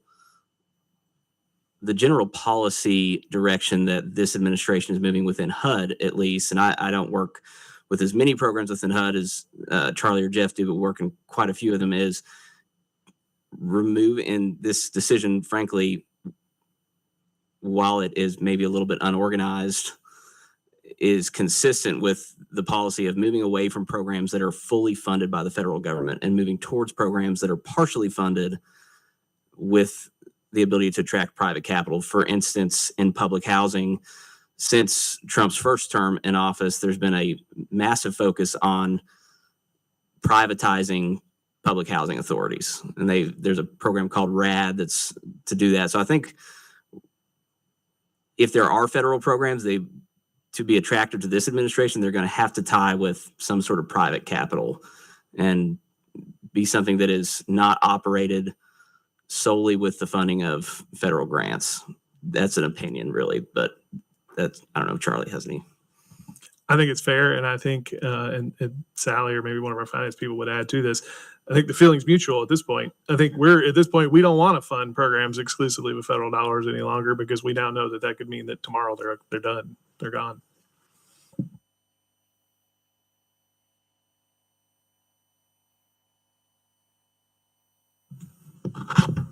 All right, any other questions there? I have one. Yes. What's the council has set aside 2.8 million for the activities recommended by the task force? Is that for, just up for grabs? Is it a capital? Is it? I can talk about Okay. that. So we had a fund balance discussion from remaining funds from the last fiscal year, and there was $2.8 million left over from the discussions and what we had already allocated. So there was a motion made to then put the the remainder towards what comes out of this task force, so that we have some money set aside to get us started. I think there's agreement that that is a small amount compared to what we likely need, but that it would at least have some money set aside for us. But it doesn't have any restrictions on it at this point. And I think that's continued work that our committee is focused on. I think I failed to mention that trying to identify what sources of funds are what you would consider one time, like this, or have the ability for ongoing operational support. And I think those are two very different capital structures, and trying to identify what's available within those two items is going to be important. But, again, back to the continued information gathering that we're trying to do.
Just, I would add too, I think we've gotten similar questions before, Mr. Hall, on the downtown. I always get the name wrong. The Purple Shirts group, the taxing district downtown that pays for that. That money all stays with that group as well. But like you said, it's a lot of the same goal of keeping downtown clean and safe. So maybe it's an opportunity that, I don't know, somehow we engage them and have them be part of the conversation, right? I think ultimately, Ms. Sally would have to tell us is even worth fighting for, is enough money that you even want to go to the mat. It's a significant amount of money. Yeah, that you want to go to the mat for. No, I don't think there's any talking or talking. Rick was the director is always very open to discuss it. And I don't think there's any problem with talking. I think there is some value in talking to them, but I think that, their money is governed by statute. So they have certain things that they can use it for. And I will say, and Jeff probably has more experience, the DLMD, that, not that they address homelessness directly, but I consider them a partner of the city, and they work pretty well and communicate with us about where we need to focus. The downtown Lexington Management District. Just a quick reminder, we are broadcasting, so if people can use their microphones. Yeah. So no, I think we can have a conversation about whether Visit Lex and the Tourism Bureau what they could use their money for in regards to this effort. I think they'd be open to it. But they do have some guidance on what they can and cannot use that funding. And you're on that board, aren't you? I used to be on that board. Yeah, I'm not now. I'm on DLMD's board though. So we're going to count on you. It is a really fascinating conversation, though, I think, to have. And maybe there might even be other partners that the benefit of the work that's being done might be worth a set aside, by some of these other folks. Interesting. Anybody else? That's good. Okay. The next committee is peer cities and shelter models. I'll give that report. So, well, first I want to thank Councilman Beasley for the co-chair of that committee, and then all the members, excuse me, of the committee for their involvement with the committee. So we first just kind of started off with just a purpose, and I will read that purpose, and then I'll go into just the nuts and bolts of what we did. So the purpose was of that committee is the goal of the Peer City and Shelter Model Subcommittee is to focus squarely on what works. Our charge is to examine shelters and housing models used in peer cities and evaluate which approaches are best meets the needs of Lexington and our unhoused communities. This work is not about debating locations, siting, or other correlated factors. Instead, we're intentionally centering the conversation on what type of shelter or housing model, its structure, services, dignity, and outcomes. So we can identify the solutions that are effective, humane, and responsive to the realities on the ground here in Lexington. So with that charge, we started off with a presentation from EHI consultant, and they just pretty much gave the same emergency shelter needs presentation that was given to the council this past year. And we use that kind of just as that foundation so that getting into this conversation so we can know, one, the needs based on that study, but then two, kind of our pathway forward. So with that, after that, we had some good conversations with Mr. Ed Holmes. And then the only other two action items were setting our recurring meetings. So we decided to meet the first Wednesday at 3 p.m. of each month, both hybrid. So you can join via Zoom or Teams, or you can come to the 5th floor conference room and hang out with us. And then lastly, we set our agendas for the next meeting, and we're looking at starting to go ahead and dive into some of those peer cities. So we have the Nashville Rescue Mission, which is going to present on what they offer in Nashville. And we're waiting for confirmation from the Community First Village in Austin, Texas for our next meeting. And then moving to March, we'll have the Community Care Campus from Louisville present. And that's kind of what we did for that meeting. So thank you. I do want to add that since the discussion before, we need to make sure, I think, that we ask them to talk about their funding for the different programs and their mass so that we know if it's something that we could maybe tap into or emulate here. So.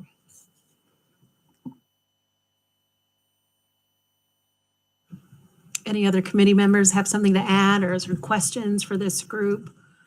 We're very interested too, if there's other models you want us to look at. We were, the first task force meeting, we had some ideas, and that kind of came up at our committee meeting. But if there's other groups you want us to look at, please let us know. Okay. Yeah. Or one just fall in for when you all are looking at the models. This is Alan from DLP.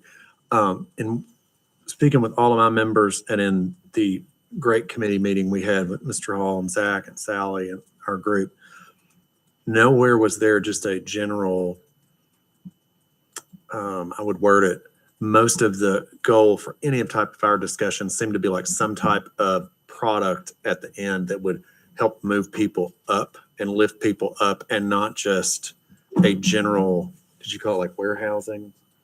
Like just a flat, we're just building spots to hold people. That everything seemed to have some type of, I don't know if I'd call it a program, but some type of, if we're going to offer this resource, it has a goal with it that we help you move into a better space in life and not just a flat housing product. So I was going to put that out there. I didn't know if that was looking. You stating that the ones that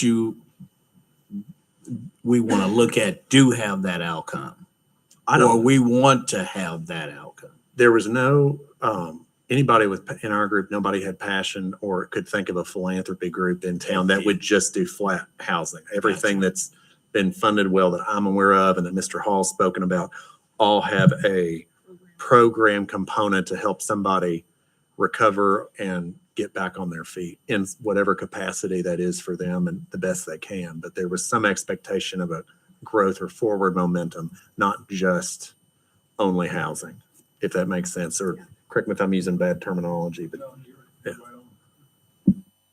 Yeah, I would agree. I would say that our conversation centered around and we discuss wraparound services and different resources that would be provided or could be provided at those locations, as well as we talked about will there be a need to look at multiple locations. So I think it's a deeper dive into the exact needs of the city of Lexington, knowing that that we need places for families, we need places possibly for pets, we need places for maybe more for women than men, just looking across the board at the exact needs, but then tying it into what is best for Lexington, whether it be one location, whether it be multiple locations, and kind of doing that deeper dive. But all of those conversations centered around having wraparound services and programs tied to it. So yes, sir.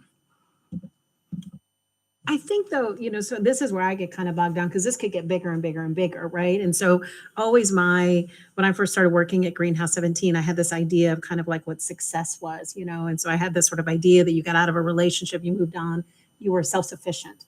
And then I was kind of bumping into other families that my goal of self-sufficiency and success looked really different, that they might always need some supportive care. So I do think it's a really interesting conversation to keep touching base on, because I don't know, there are folks that are unhoused or at risk of being homeless that might always need ongoing care of no fault of their own.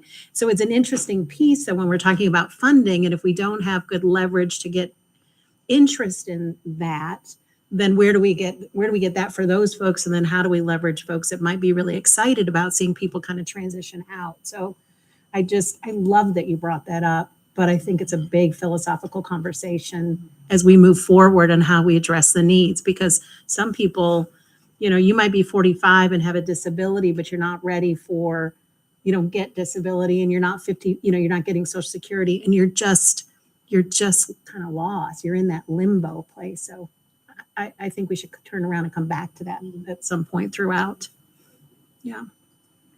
I'd like, I think that's really important, Diane. And I think that what is being stated is important, but it goes back to what TC said. Each of the folks are individuals. So the need for some 45-year-old women who are disabled and there's no place for them to live, whether it be assisted living or whether it be nursing homes or whatever it is, that's different than when we talk emergency housing. We all, I think that's pretty clear. But the idea that there's a path for everybody is important. Does that path mean they're going to be totally independent? Some people never, they don't have family. We all have family members at some point that have not been totally independent. But when particularly our elderly disabled, see, I think that the focus and our families. So I think it's so important, Alan, that there is a path, but I think we need to be clear. We don't want to limit what that path is.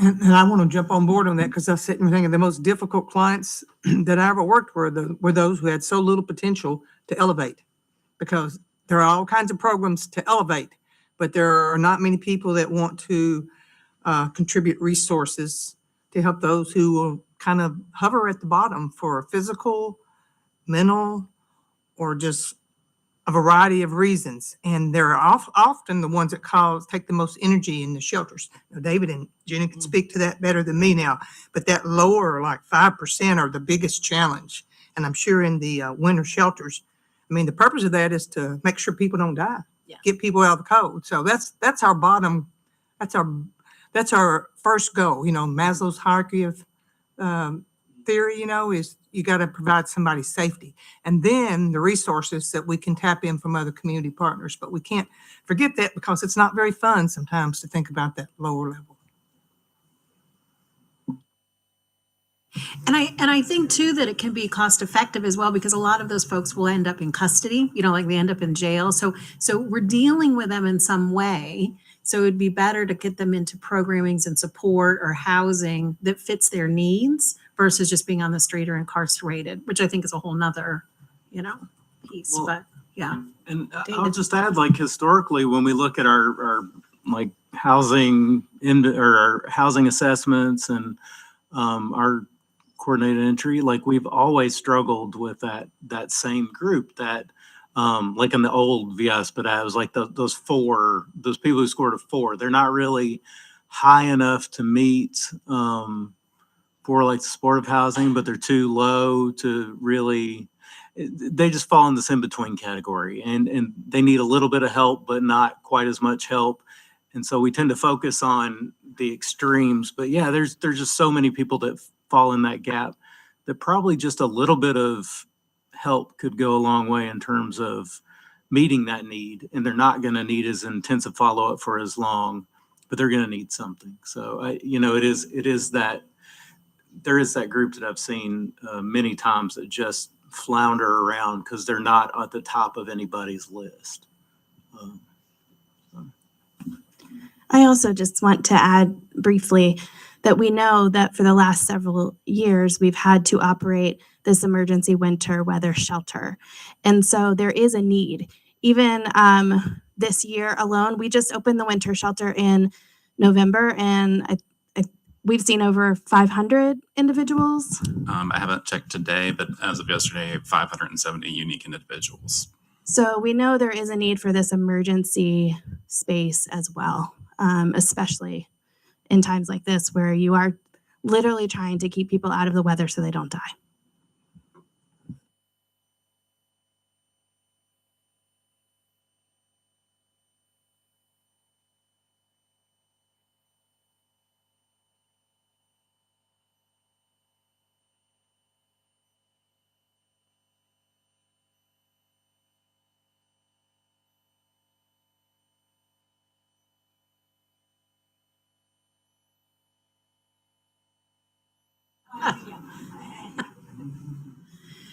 Tiffany does have on the website, I don't know if all of you have gone to the website, but you can go to the website and you can click on the committees. You can see when the committees next meet. But we did want to put together kind of a little library. So if there's information like that you want to share, if you've come across a really interesting model or a reading material or a video piece or a journal article that you want us to that you want to share to the group, I think it's really helpful. It just keeps getting us immersed in this conversation because I think we all hold kind of nuggets of information, but it just sort of expands our knowledge.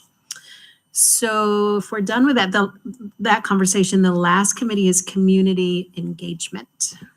Thank you, Chuck Ellinger. I, along with Jeannie Ramsey, are co-chair. I found out if you don't come to meeting, you become a chair. So I won't miss another meeting, I promise.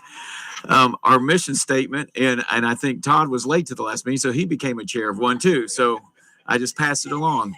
So our mission statement was community engagement, develop strategy to engage residents, businesses, and neighborhood organizations, ensure transparency, reduce misinformation, and build consensus to extent feasible around siting and service delivery. As you can see, there's our members and who all was present. This subcommittee, we discussed 8 engagements, and the 6 engagements are the ones that are in bold. And we decided that we were going to try to do 2 each month. That was our goal. And we'd have a moderator for each one of those. So our February ones are going to be the Street Voice Council, and that one will be on Thursday, February 12th at noon at the Lyric Theater. And Jenny and Greg are going to moderate that one. We have the Business Leader one that's going to be Thursday, February 26th, and Todd Abdul will be moderating that. The March ones are going to be, I'm going to lead the Neighborhood Council one that will meet on the 15th of March, and we'll moderate the meeting. Tanya and I will work to bring the neighborhood presidents as well as community neighborhood providers for this meeting, and also the faith communities. And that one's to be determined. We're trying to do about every 2 weeks. And that one's going to be Jenny will moderate that one. And then in April, we'll be doing public safety. That one we're working on. Jay has talked with Tyler because the mayor's office already has a team working. So we're going to invite them. So Jay's going to work on that. And at the end of May or end of April, beginning of May, we're going to have a general public meeting, and Jenny and I will moderate that. And we're going to ask the PIO to create a survey for that meeting. So we thought we could kind of break it down to 6 different groups that we could engage with. And then we're now in the process of gathering questions that we can kind of keep similar questions for each one. And then we'll just kind of let the meeting be as organic as possible from what we hear, but with kind of just starting questions. So we're taking those questions right now by the 23rd. So if you have questions you would like us to ask, please send that to my office or send it to the chairs here. And we'd like to have that in by the 23rd. Our next meeting is going to be on the 29th. The last one was on Zoom. We'll probably do that next one on Zoom. It seemed that it accommodates everybody. We did have a question for Law, and you're here, so I'll ask you, what is our requirements when it comes to the open meetings, public notices? I think we've handled it adequately so far. It's normally you do a 24-hour advance notice. And that's why I told them, gets so all published the meetings that we schedule, we right. just have to make sure they're all 24 hours in advance, correct? And if you're not going to do it on Zoom, it needs to be at a location that's accessible to the general public should someone want to attend the meeting. So, could you say that again, please? If it's not going to be on Zoom, it needs to be at a location that's accessible to the general public so that they can attend the meeting if they want to. Thank you. And then lastly, Councilmember, if you all want to send the dates, that's when as they're finalized. Sure. There's a process for the official public notification of a meeting. We can run that through the mayor's office and they'll take care of all that for you. Perfect. Thank you. Because since we're going to have at least 6 of these, we want to make sure that we get them all in there. And we wanted to try to get them ahead of time so we can kind of let you all know. So, but that was kind of our goal. 6 meetings. These were engagement. If there's others that you think that we need to engage, but we thought this hit kind of the general topic for the discussion.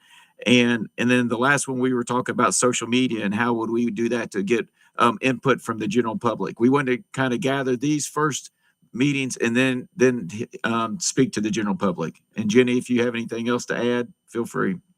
Well, the part of our questions that we want to present to these groups, it will be basically what is it that they want to know. We're not saying that we have task force whatever information that we've got, but we don't have any final product. So we want to hear what kind of final product, what kind of thoughts that the community has, these different groups. That way they're engaged in our process. But at the end of the time, when we do have some kind of final recommendations, we definitely then will take them back to these groups. And that's one of the questions we're asking them. Are you willing to follow through, not just in giving your input now, but giving and your questions, but when we complete it? Now, we all know what the big fight's going to be. They're going to say, where is it? But and that's why it's important. And I appreciated that you all were stating that already.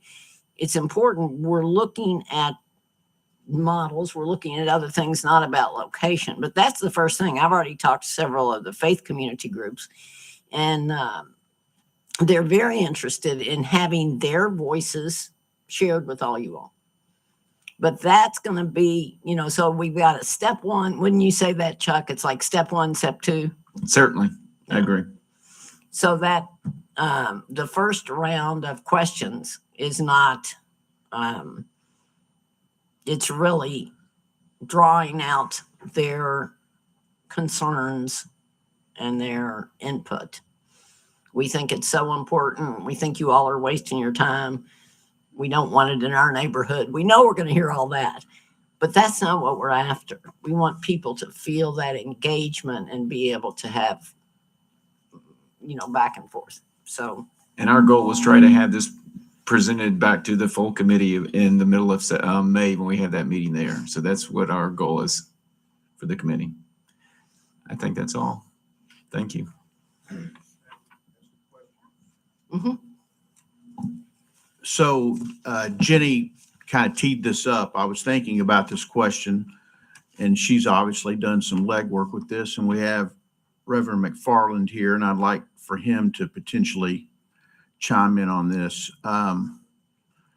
and others who have been involved in this process. I've had a sense for a long time, and I know there are community faith organizations. One that comes to mind is the Build organization. I may not have that name exactly right, but I think people know what I'm talking about, that gathers various denominations and so forth together.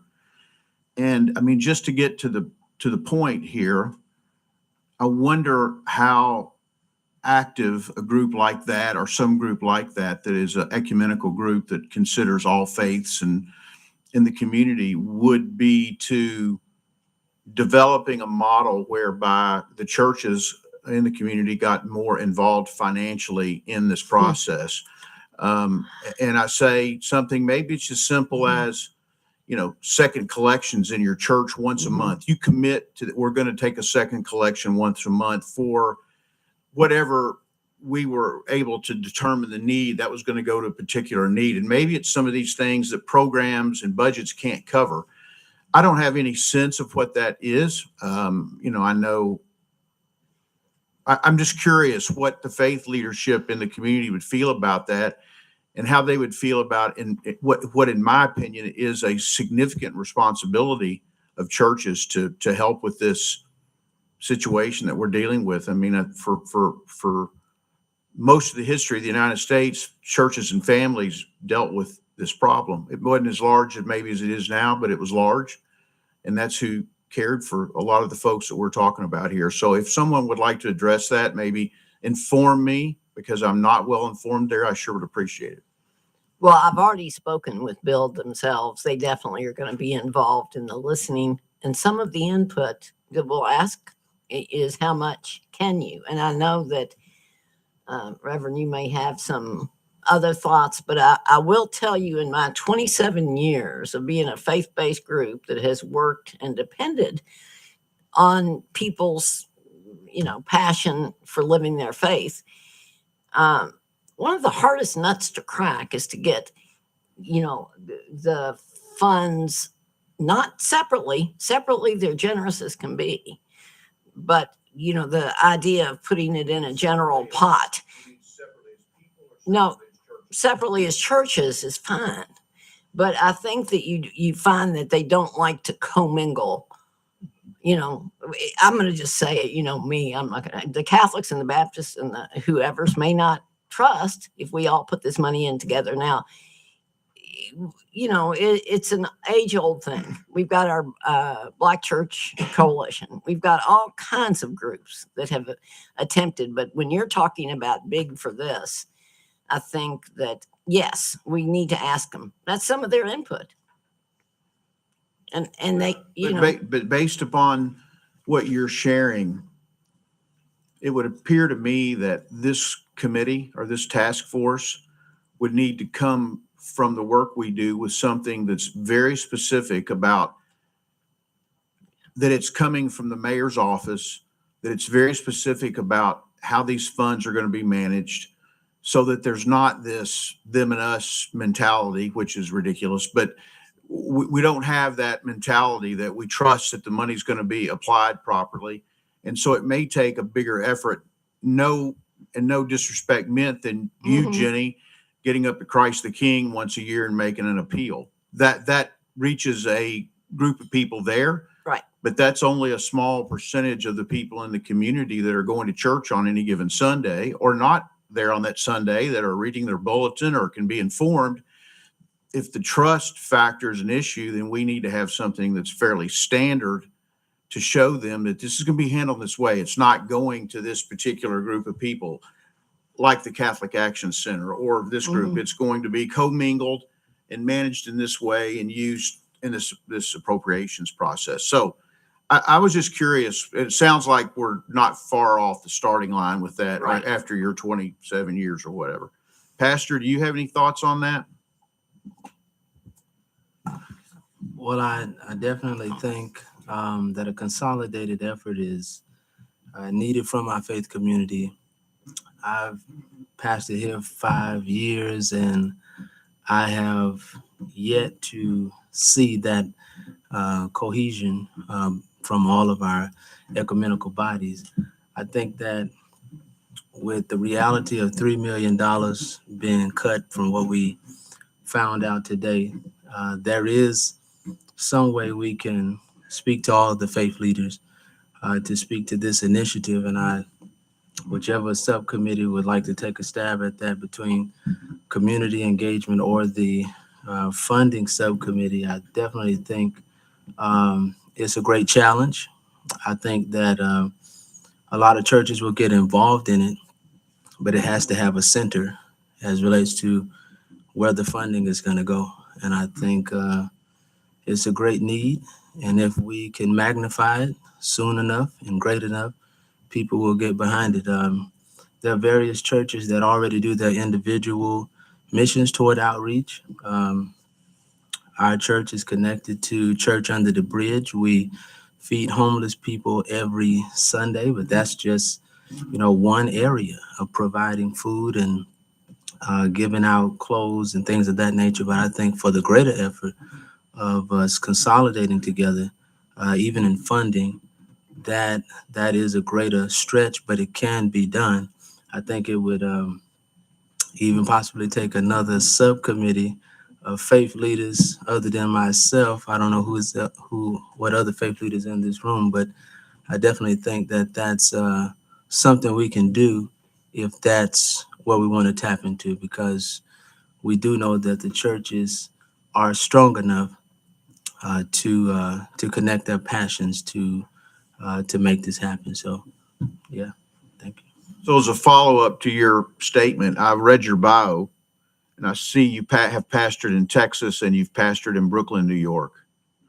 Do you have any experience in either of the locations you were in previously that would be similar to what we're talking about here? Did you observe a cohesion of churches of different faith backgrounds and economic backgrounds and location backgrounds coming together to do what we're talking about potentially proposing here? Not necessarily addressing this area of homelessness, but definitely civic engagement and social justice, things that affect people that were part of our community. In Texas and in New York, of course, it's the same across the board when you look at the disparities that many people in our community face. It's pretty much the same narrative. But as far as homelessness, no.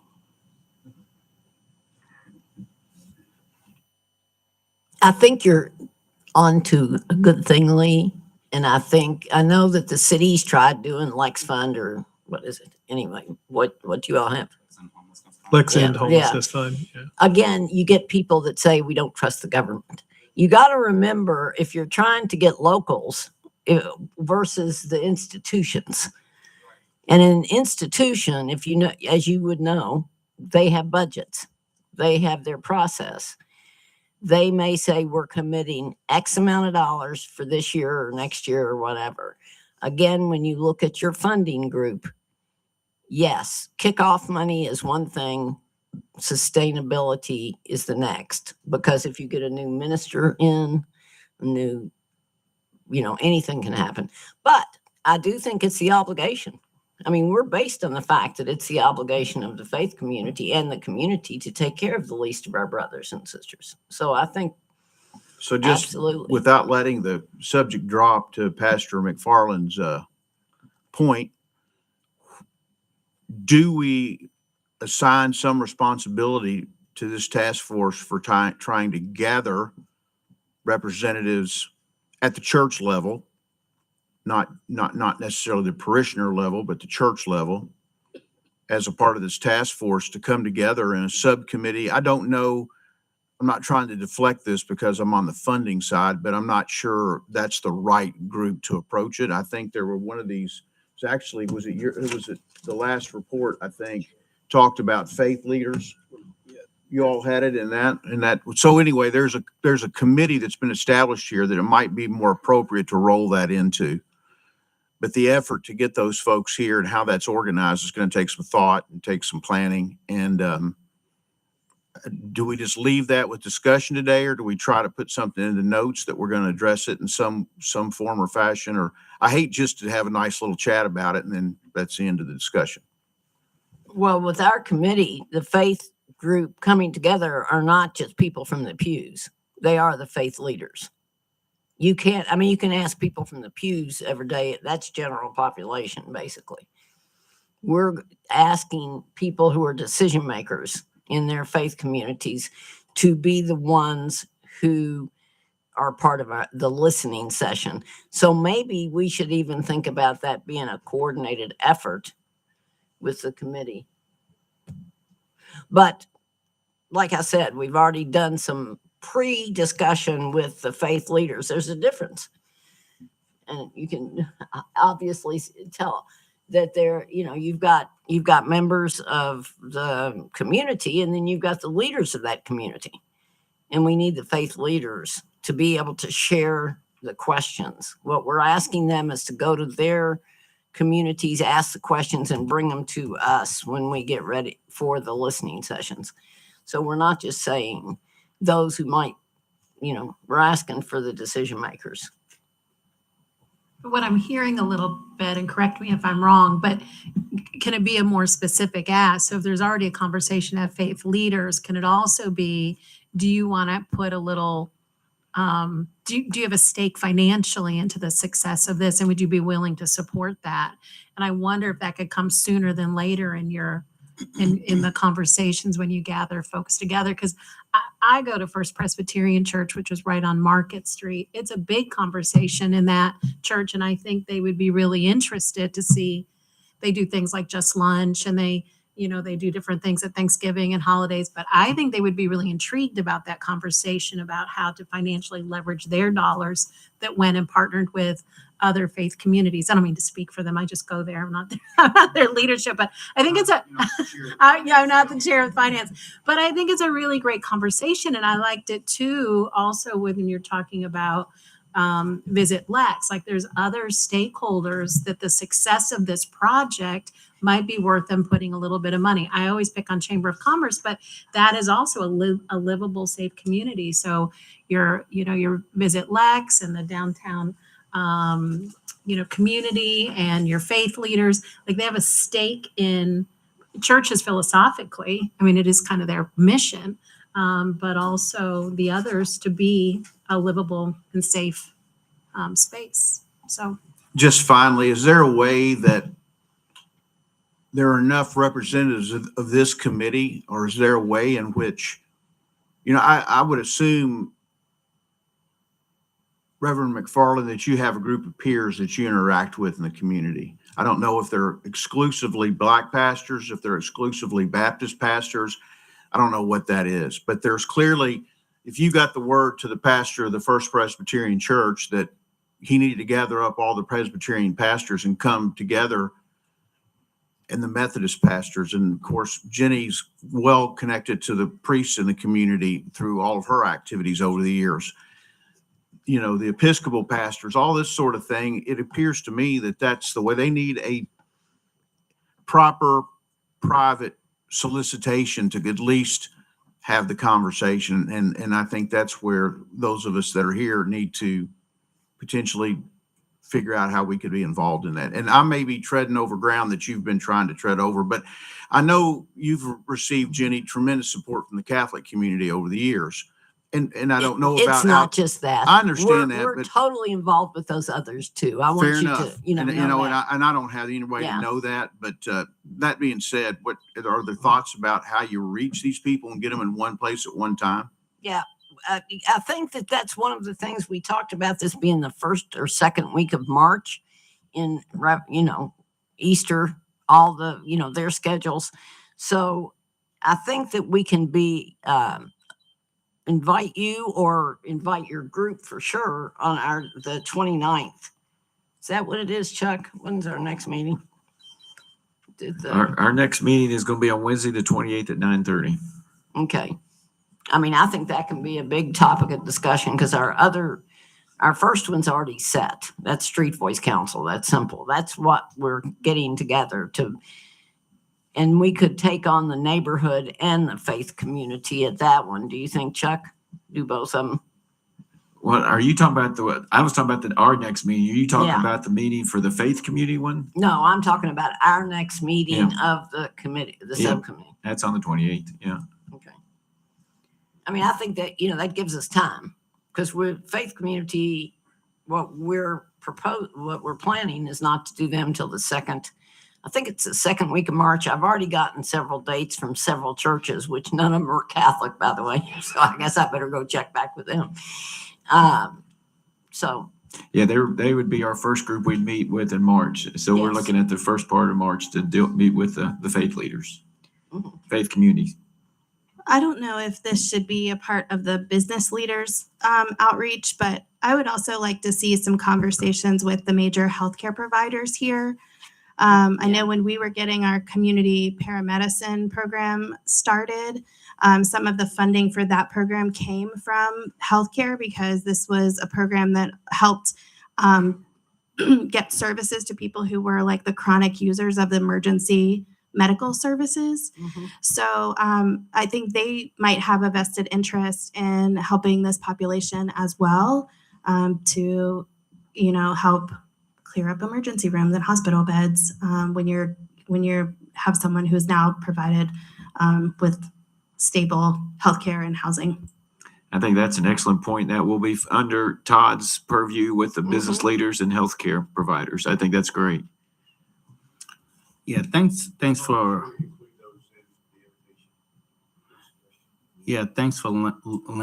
leaning into that piece, Councilwoman, because as I was listening to the conversation, I got to thinking, really, in my mind, the faith base is huge, but the whole community is even bigger, right? Because the business side of this, when the supportive services committee went first, and I saw financial literacy down there, and I thought, yeah, I can see Fifth Third Bank, West Banco Bank, Chase Bank, PNC Bank going, hey, you know what? How do we get engaged with trying to support something like that, right? Because for West Banco, I can speak for them and go, yeah, you know what? I'd find some money to donate to the cause, right? And so when I look at it from that perspective, I think there's a lot of different institutions in our community that, if asked and given a vision, would step up and go, we'll find a way to help out in some capacity. So I would encourage us, as we're, especially on the outreach, right, that committee, that we kind of set the tone for what we're trying to do and what we're trying to get accomplished, right? And then we can at least set expectations that we want you to be engaged verbally as well as financially and be totally committed to the cause. And if we do that properly, I think we'll get a greater amount of support than we probably think we can right now. So thanks for the conversation. It's been very vibrant. Right. I just want to follow up on that. If you have more suggestions, like Councilmember Sheehan, which I think was an excellent, we had discussed, but I think is something we will definitely follow up with. If you have anybody else that you think we need to gauge that we haven't taken into account in this groups, then please follow through with sending us an email so we can make sure that they're contacted, because we want to, as you said, get everybody involved.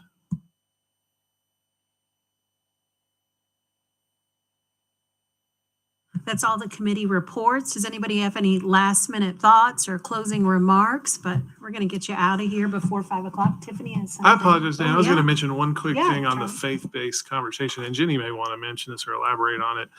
It doesn't have to be financial. There's other ways they can contribute, and I'm thinking of Room at the Inn.